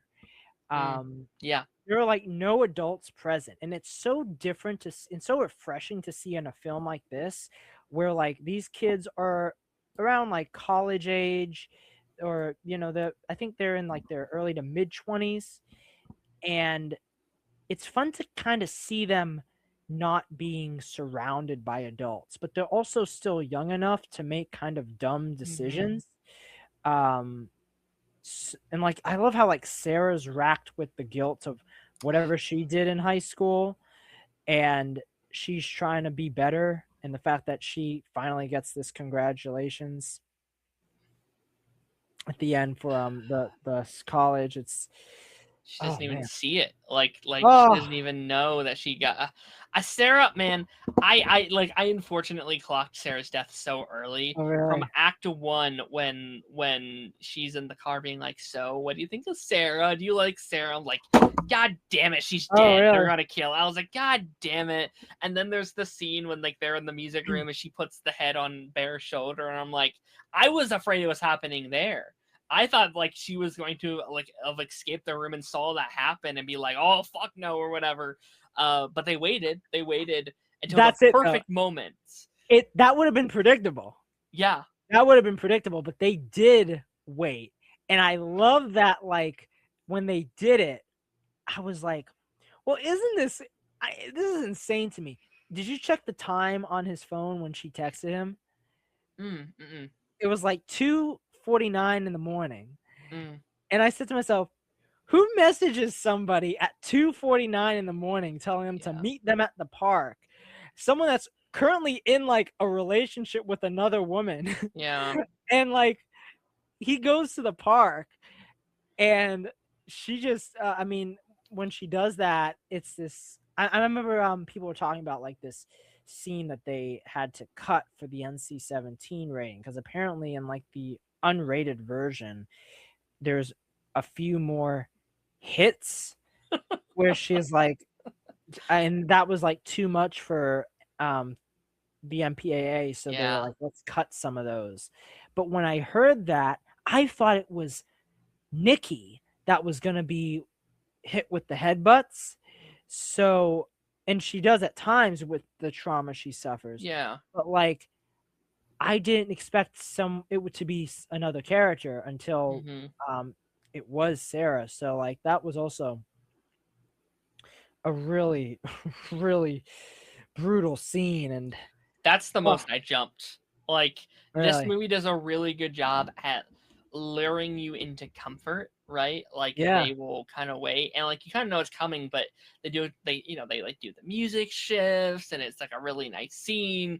You think it's something out of like a rom-com, and that's just the smash cut into just the thing getting through her fist going through the window, and oh my god, it's so such a well done scene, and that's another scene to show how shitty Bear is. Like, he is relatively cheating on his girlfriend in that scene, right? Like, even though it's a weird thing going on, he is, like, I would say, like, he's at least emotionally cheating on her, and he's thinking in this moment of like, well, you know, that thing is not going the way I want. Maybe I'll just switch over to this one. Like, she actually wants me for who I am, and I think it's a good contrast to show, like, hey, this is what a normal relationship looks like.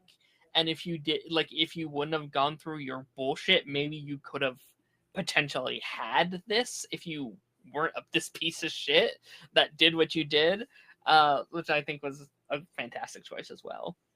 Yeah, it's like you talk about, like some of those scenes where like you think the music is heading towards like this really sweet scene, and then it just jump scares you with a like this. Because I think for me, the one that got me was that first time where she like jumps out of her, you know, out of her body, and I didn't expect that to happen. Yeah. That's scary. And then there's like, how about that scene where she's by the bed? And She's just she's watching him sleep in the shadow, like in the Oh. corner. I saw that on my second viewing. The audience was aghast. They were like, oh my god, what's she gonna do? And then like when she like comes in with the flower pot, and she's just like that. Oh, I mean, how did Curry Barker think of these amazing sequences? It's just so good.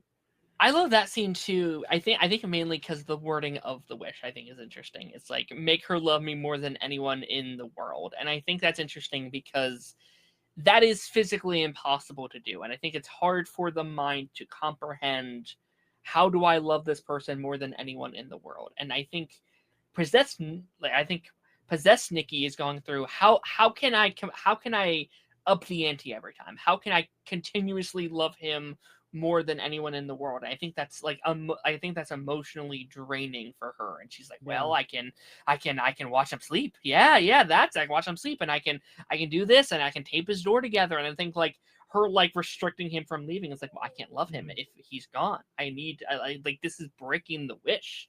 Like, it is painful for her when she cannot complete her task. It is like against her human nature not to love him unconditionally. And I think that's so interesting that you have, and maybe that's a bit of the like turmoil that Nikki's going through, is like she's stuck in this body that can't compute this wish. Even her, like when she's standing outside the door, like standing at the door waiting for him to come home, I love that detail as well, because it's like a dog, right? It like, I think they they have, she has very pet behavior, and I like that parallel a lot too, because isn't that what dogs and cats do? They love us unconditionally, and probably the closest thing to a pet in real world. That's a great detail as well that I would have never have thought of. I think it's not a dog; it's a cat. Yeah, and I think that the cat. I saw someone post this on somewhere on social media where they were talking about how she kind of, I think, is, and I think this is also real Nikki too in there, where she's trying to force him to think about the death of his cat, because that's where all this really gets. Because remember, like, there's that great conversation they have in the car where she's like, well, when you're ready to talk about it, I'll be here. And it's because of the death of this cat that a lot of this, I think, also happens, because he's also kind of just racked with guilt over this cat's death. And then she starts to, like, she makes this memorial for the cat, and she's forcing him now to deal with the grief and the death of the cat, as if she's also forcing him to deal with what he did to her, because these are the two things that he doesn't like to process. We see throughout countless times in this movie, Beryl sees something, whether it's his cat dying, whether it's, you know, Nikki acting crazy, and then he's like, okay, well, let me go back to work and let me go on with my life. And it's a lot of him like compressing what he's done. Like it's a man who is, actively avoiding the consequences of his actions by not thinking about it, by being like, well, it's fine. It's Oh like my it's him god. justifying what he's done throughout this movie of Leslie. No, like she wants this, it's fine, or whatever. And I think that's unfortunately so real in the real world, as fucked up as it is. I think so many of the bad actions happened by everyday people are just like, it's like it starts off, but like, oh, it's it's whatever, and it slowly tumbleweeds down until you're so far gone that you no longer are the same person you were when you started this said action. And I think it's a great representation of that. In these complexities, they make him so much more of the garbage human being that he is. Because I feel like if you just said, "Oh, this guy just doesn't like talking to her," or something like that, it does one thing. But to have such, I feel, such a great introspection into this guy, it makes him so much worse, and Mhm. it makes him so much more a villain in this movie that you're like, I want him dead. Yeah, yeah, no, for sure. Um, there is one more movie I do want to talk about tonight. Do we have any final thoughts? I know we talked very deeply about this one. I actually loved this back and forth. This was a Oh my god. fantastic topic here. I can't Um, stop talking about this movie. it's so I We know were there's so obsessed. much. Great I can't. title, by the way. Fantastic title, because I everyone I've talked to have also been obsessed with this movie. I have not I've talked about this movie every single day since I've seen it. At least, like, it's crazy. Final thoughts, I'll just say it's my favorite movie of the year. I Same. think that it's so well done, so well written, so well directed. Indy Navarrete gives the performance of the year. It's going to be the performance everyone's going to be talking about Yes. for the year. I hope she gets awards consideration. Yes. I hope that she gets a lot of, great roles after this, because I think that's a big deal with actors. Um, they'll get a great role like this, but then it's hard to get something else after. And I just hope Mhm. she really. I even saw she was interested in the Fourth Wing TV series they're doing. That's being done by Jonathan Nolan, Lisa Joy, Michael B. Jordan's an exec producer based on famous book series. So like, I hope that be a good role for her to get. But like, Yeah. it's so great to see her, as we both are fans of Superman Lois. It's Yeah. so great to see her do well there. And the same with all the other actors in this movie. I hope they also get a lot of work after this, because they're all phenomenal. Agreed. And also, actually, one final note: the score in this movie, Yeah. It's good. Rock Burrell's score, is fantastic, just exceptional. Agreed. Agreed. All right, we're gonna be moving on to our final thing here. I don't have like a whole lot to say about this one. I don't think this will be like a massive topic. But I gotta talk about The Mandalorian and Grogu came out today as we are recording this. So if this is coming out on Friday. So if you have still not seen it, we'll do non-spoiler first, so you guys can still watch that, and then we'll kind of get into. To be honest though, there's actually not a lot of spoilers, I feel like, for the movie. Like, I'm thinking, like, actually, I feel like I don't feel like I need to go into spoilers for the movie itself. But are you a big Star Wars guy? Are you like a big like Star Wars fan? Um, if I could like Yeah. show you what's on the other side of my camera, yes, I am a Okay. huge Big Star Star Wars Wars. fan. Okay. Um, yes, like I'm wearing a Star Wars shirt, evidently, in this in this video. I love The Mandalorian. The TV series Mm. I would watch. Literally, what I used to do was I would literally wake up, I'd brush my teeth, and I'd watch it before I even ate breakfast. I was like, I have to watch this show immediately.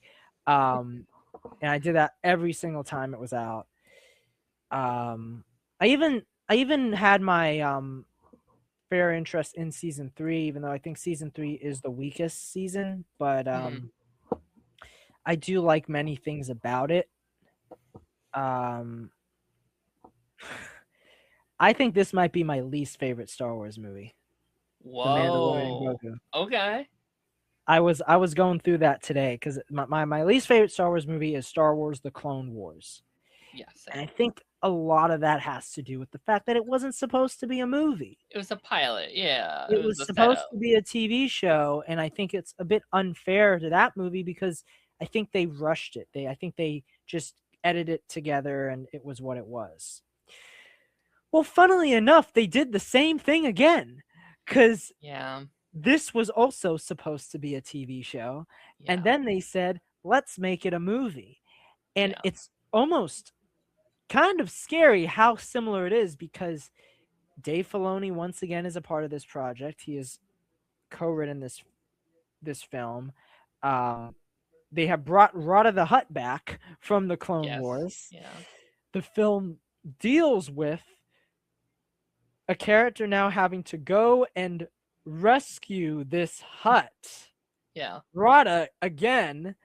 Um, Now, the thing that really disappointed me about this movie, though, is that I just find that the plot is not that interesting. yeah. I get that. As opposed to so many other Star Wars films that say what you want about, like, Star Wars, whether you like the prequels, whether you like the sequels, whether you like that.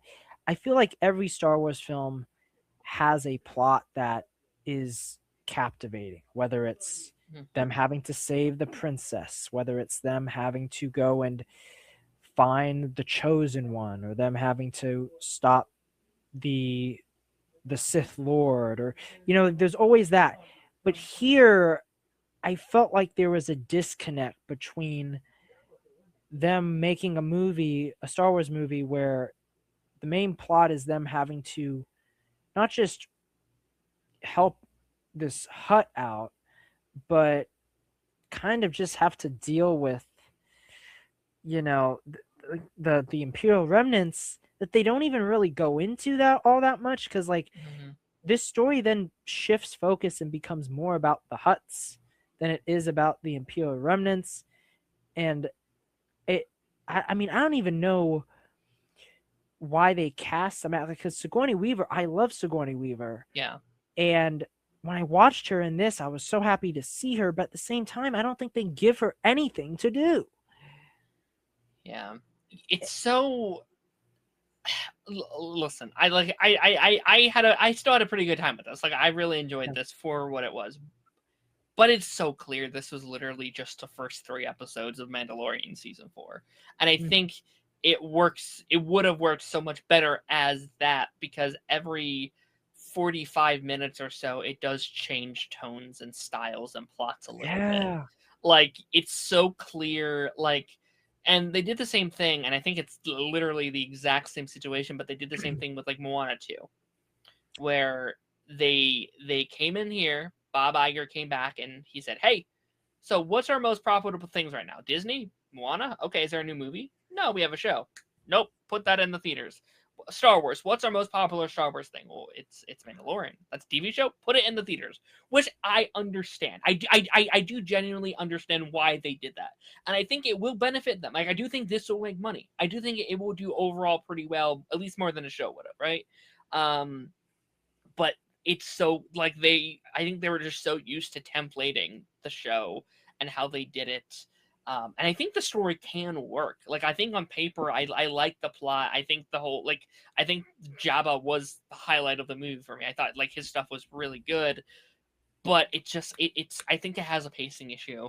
I think it feels off sometimes, It's too and long. it's Like very long. Yeah, when they get to the part where like Grogu and Din are in Nal Hutta, and they're like stuck in these like branches and these trees, it's like I felt like that went on for 20 yeah. minutes. And I was like, how long is this movie? That I think that was the element where, like, oh, that's a TV episode, and like it's a great episode. Like, Yeah. I like that would probably be one of my favorite episodes of the show, of like him going around and doing this thing and help. Like, that's a great episode, but it doesn't work with the pacing of the movie that they're trying to do. Like, it literally stops at its tracks and does this side quest of a story. It's like, okay, and again, can work. I do think it can work. It's just I don't know if it's on the editing. I don't know if it's on.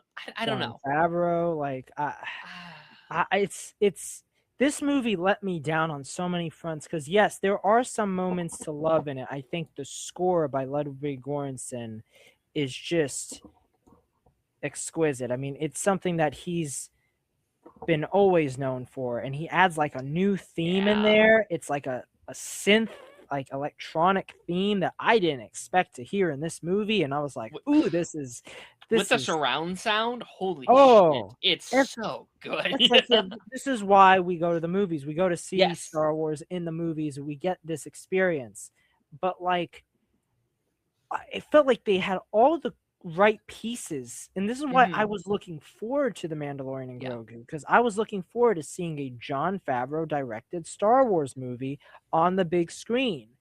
And I was just let down because this movie did not make me feel like a lot of Star Wars content has made me feel. Even the Mandalorian seasons, I feel, have had more resonance than this. Like just those first few seasons of the show and how it felt to see Din meet the child and him Sure. take care of this character. And here, I don't know what it was. I was just thinking before I got on here to talk to you, I was like, this movie was also missing women in it.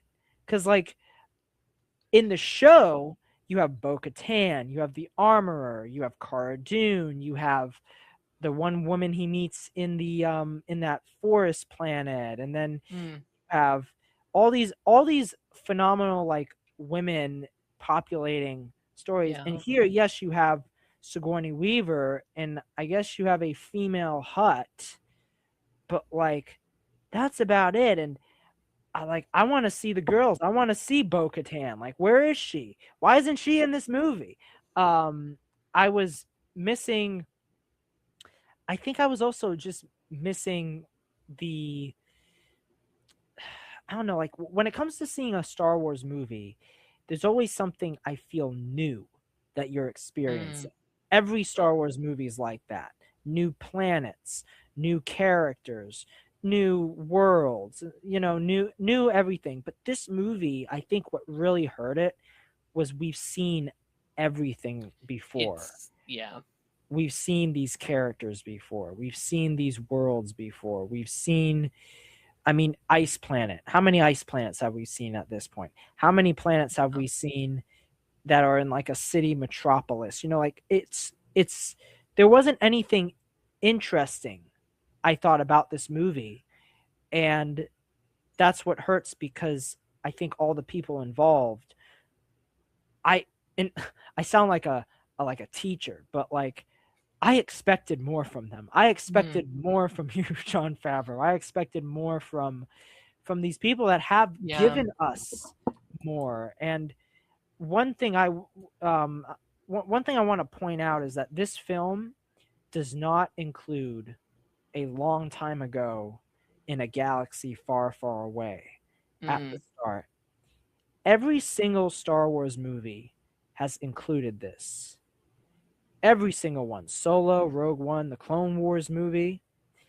And I think that exclusion, it might sound like I'm being hyperbolic, but I think that it is a dangerous thing to do because what you're now saying is this Star Wars movie isn't as good as the others for us to put that in front of it.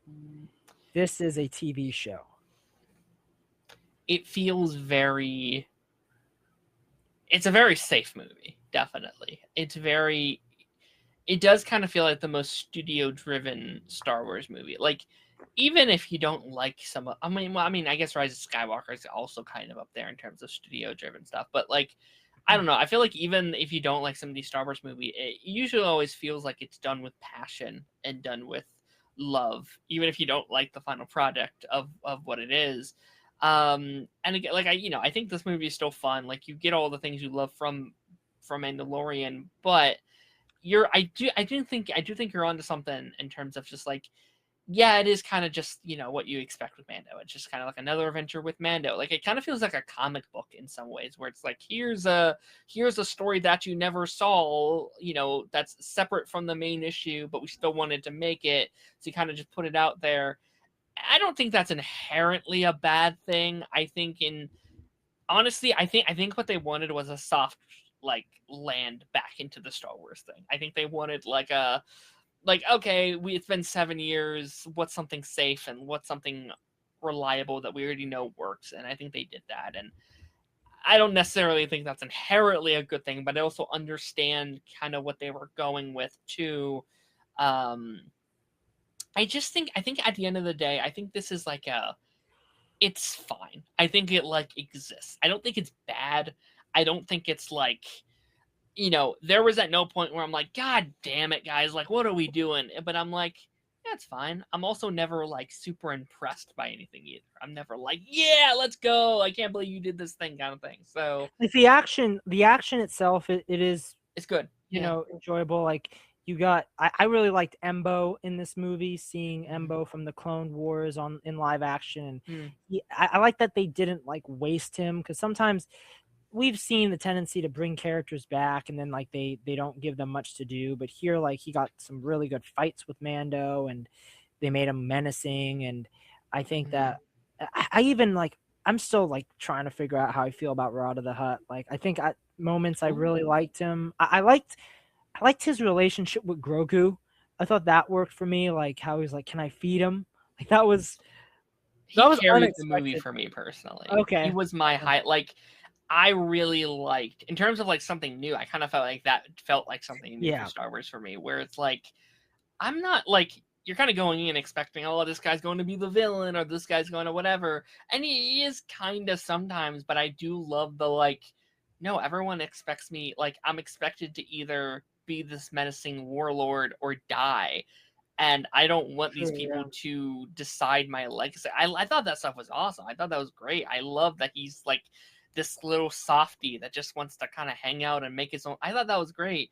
But I think that third act especially is what kind of throws it off, because I think you had the act 1, act 2, and then once you kind of go into the forest area and he disappears for a while and then comes back at the end, it's it feels like there's multiple different things happening here. And I think that third act is what really did it for me, where I'm like, okay, I'm not a huge fan of this, because I think if maybe you redesign the third act of the movie, maybe it lands softer for me. But it flies, it crashes, and then it tries to pick back itself up, and it's doesn't have enough of that momentum to keep it going, in my opinion. It's like you said, it feels like these episodes of the television show where they're also different in tone, they're different in pacing, and it's almost like they're directed by different people too. It's hard for me watching this and being like, this is the same director of Iron Man 1. This is the same director of even The Jungle Book, which I really like. Yeah. I in fact, I even like Jon Favreau's episode of The Mandalorian he directed. But for me, I've had trouble with Jon Favreau lately, especially The Lion King I did not like, and now this, I feel like he's kind of lost some of his magic as a director. He hasn't been able to really connect it. And I know people will be like, oh, this movie, it doesn't need to be about anything. It can just be about monsters fighting people. But at the same time, every Star Wars movie is about something. And I don't really, aside from you mentioned with Rada, where it's he wants to not be in the shadow of his father and be his own person, I still feel like there isn't that much this film has to say. I would agree. Yeah. And even Din as a character is very one note. He doesn't have as much to play with, especially, when you look at the show and how he was dealing with the Creed and his actions as a character, and Grogu. I think if anything, the characters that are hurt the most are Din and Grogu, because they don't really do anything with them. They're the same characters from the beginning of the movie as they are at the end of the movie. And a lot of times Star Wars films are known when they change their characters, when Luke is very much different Yeah. from the young farm boy he was on Tatooine, when Ben Solo is no longer Kylo Ren or Rey is now someone that's a Jedi. You know, like they Yeah. change these characters, and this movie doesn't do that. They're just I- it feels like, you know what it feels like? It feels like a Star Wars book that was written. Mm. And it's like one of the weaker books that that they make, because like sometimes they write a Star Wars book and you read it and you're like, oh, they had some interesting ideas, but they didn't really explore it too well. I- And that's kind of what it yeah. feels like to me. There's a moment that I really liked. Like, I think, and I should also say I haven't finished season 3 of the show, so I can't. It's been a while since I did the first 2 seasons, so I'm not an expert in Mandalorian or Star Wars. Like, I'm very casual Star Wars, but there was a point where I almost like where we're going, where it's like one day you won't be there for him, and he'll have to be by himself, and he'll die.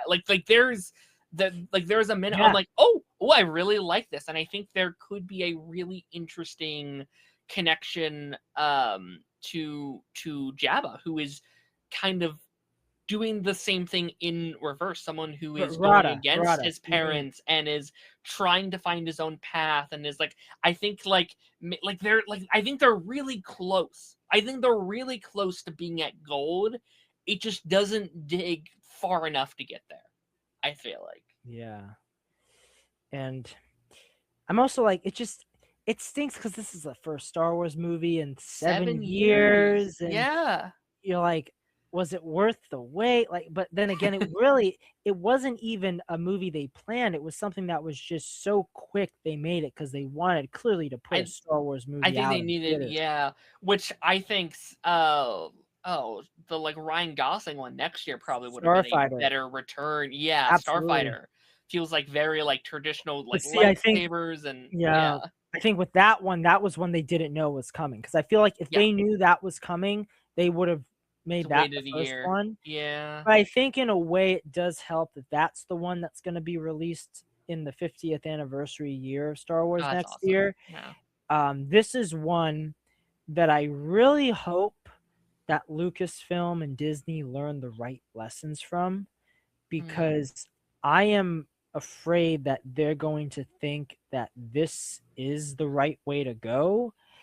And I hope that's not the case. But also, I hope that if it doesn't do well, I hope it doesn't have a negative effect where it's like, oh, well, clearly we need to make every Star Wars movie after this about the Skywalkers. yeah, yeah, Because the problem isn't that the Skywalkers aren't in this movie. The problem isn't that Luke isn't in this movie.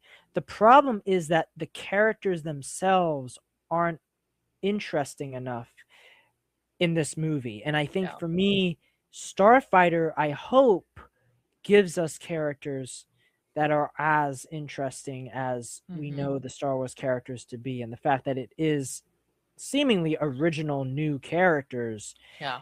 it's going to be more exciting. But I hope this movie doesn't like affect that in any way, because like now you're going to have Starfighter come out next year and you're like, oh, but we already had a Star Wars movie come out last year, instead of Hmm. it being, we haven't had a Star Wars movie out in 7 years. This is an event. Yeah, it would have been, yeah. This, like, I've done games similar to what we played in the first half, and like so many of these games this year I played with people, and like so many guessing games, and when talking about movies of the year, so few people mentioned Mandalorian and Grogu. Like, people don't forget, like, it was not the event movie I think they wanted it to be. I think they wanted it to be like, holy shit, it's the first movie in whatever years. And I do think this was maybe their attempt to maybe move away from some of the live action shows, because I know like those live action shows have been very expensive. They have not greenlight a new one post Ahsoka season 2.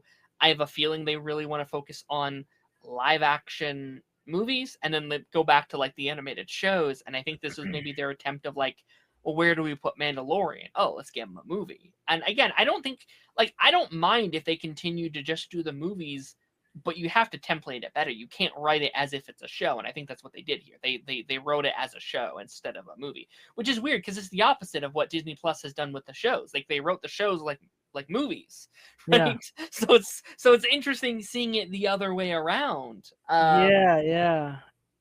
I don't know. It's interesting. I think it's a shame because the shows themselves, I still think a lot of them have been good, whether it's Mandalorian, whether it's Andor, whether even the animated series, Maul Shadow Lord, Yeah. um, Bad Batch, Clone Wars. You have a lot of these shows that are good, and it's not good when you make a movie. And like I was rewatching season 3 today, and when I saw it with my dad, I'm like, that was better than this movie.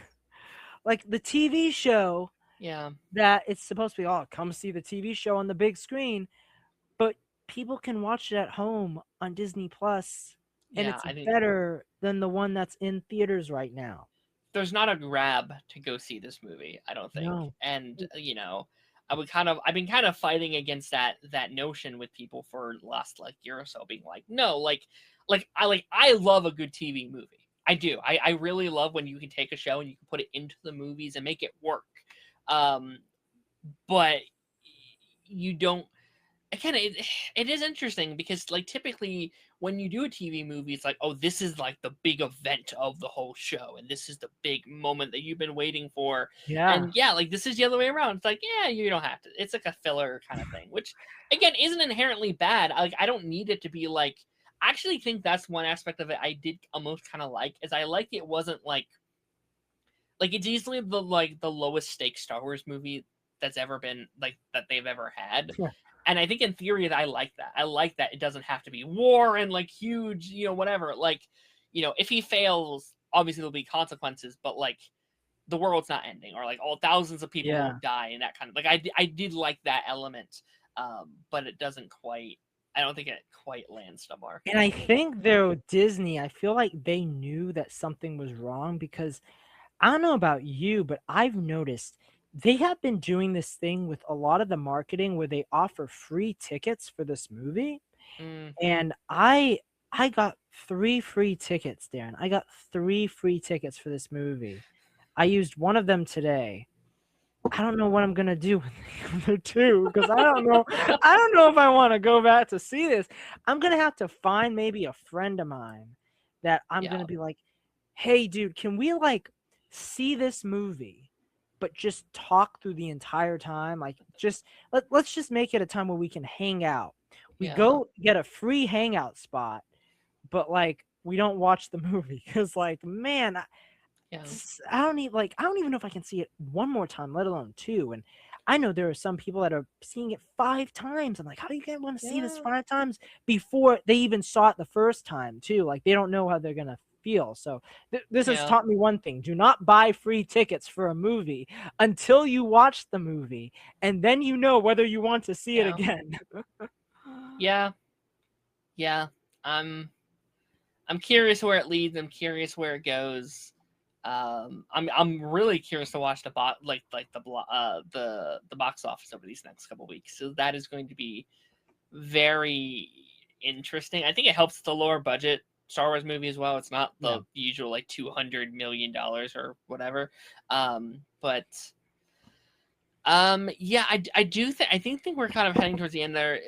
Is there anything we haven't talked about with this movie that you would like to say here? Any final thoughts on this one?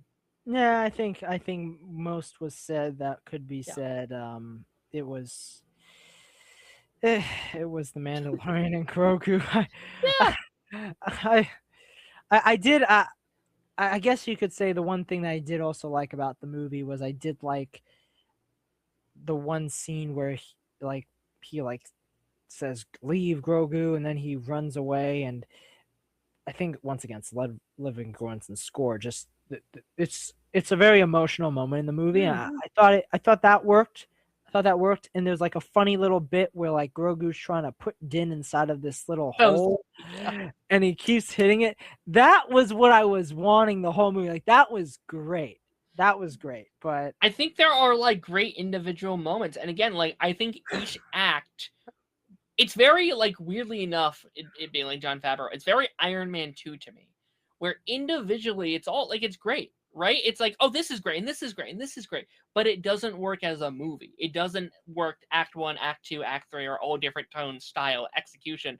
Like That's a good, yeah. I really loved when he like gets sent down to like the snake creatures, and there's a shot where it's hovering over him, and like the like shot is gorgeous. It's a great shot, and the fights are great, and like the big arena fight was really fun, and like all these things are great on their own. They just don't work in tandem with each other because it was made as a show. Like this was episodes 1, 2, and 3, and your whole thing about like Did not having an arc and stuff like that, I agree with, was probably because it probably came later on in the season. It was probably like I assume there was probably a full circle moment that was built up over these next 5 episodes it like typically would have been. So, And there isn't like, I feel even we have the Huts, we have Embo, but like the villain presence didn't really feel that yeah. intimidating. Like even when you look back on like Phantom Menace, where like Darth Maul appears, and he instantly has this aura to him, where like you are just afraid of this man, you are afraid of this being, and he's hunting them down. But like here, you don't really get that in this film. The Imperial warlords are disposable. The Huts are just kind of there. It just doesn't, and like all the actors are, I think, doing their best, but they don't have an impact on you like other Star Wars movies. The biggest stakes are the like giant snakes and like the creatures, poison that he has, right? Where it's like, oh, you don't know if he's gonna live or not. Like there was some stakes there, but yeah, like once you get done with that, it's like, oh, okay, so they're gonna win and you're gonna go out of here and it's gonna be fine. It's whatever. Like it doesn't really like there's a whole scene where like they all come in and they save him or whatever. I'm like, I don't know if you need that. I think you can just get out. I don't know if you need all this like reinforcements and stuff like that. Yeah, I agree. Yeah. Well, Kyle, thank you so much for joining me. This was an absolute pleasure and an honor. We had some really, really good conversations here. Like I really like where all 3 of these convos went. So again, thanks for joining me. Do you have anything that you would like to shout out, promo, anything that you're working on? Oh, I have a bunch of stuff, but not right now. I do have my YouTube channel, Kyle Arking. I've actually posted some reviews of the Mandalorian and Grogu toys that have been released, and I've been reviewing them and looking at them. But that's about it for now. I have some possible podcast news in the works, so that's with that. But that's it for now. Incredible, man. Incredible. It's always a blast. It's always a pleasure. Next week on the show should be our big Batman themed episode in celebration of Legacy of the Dark Knight coming out. We're going through every theatrical Batman movie, and I've barely started watching them, so I need to get the hustle going on those. But yeah, without further ado, everybody, I'll see you next week. Have a wonderful day.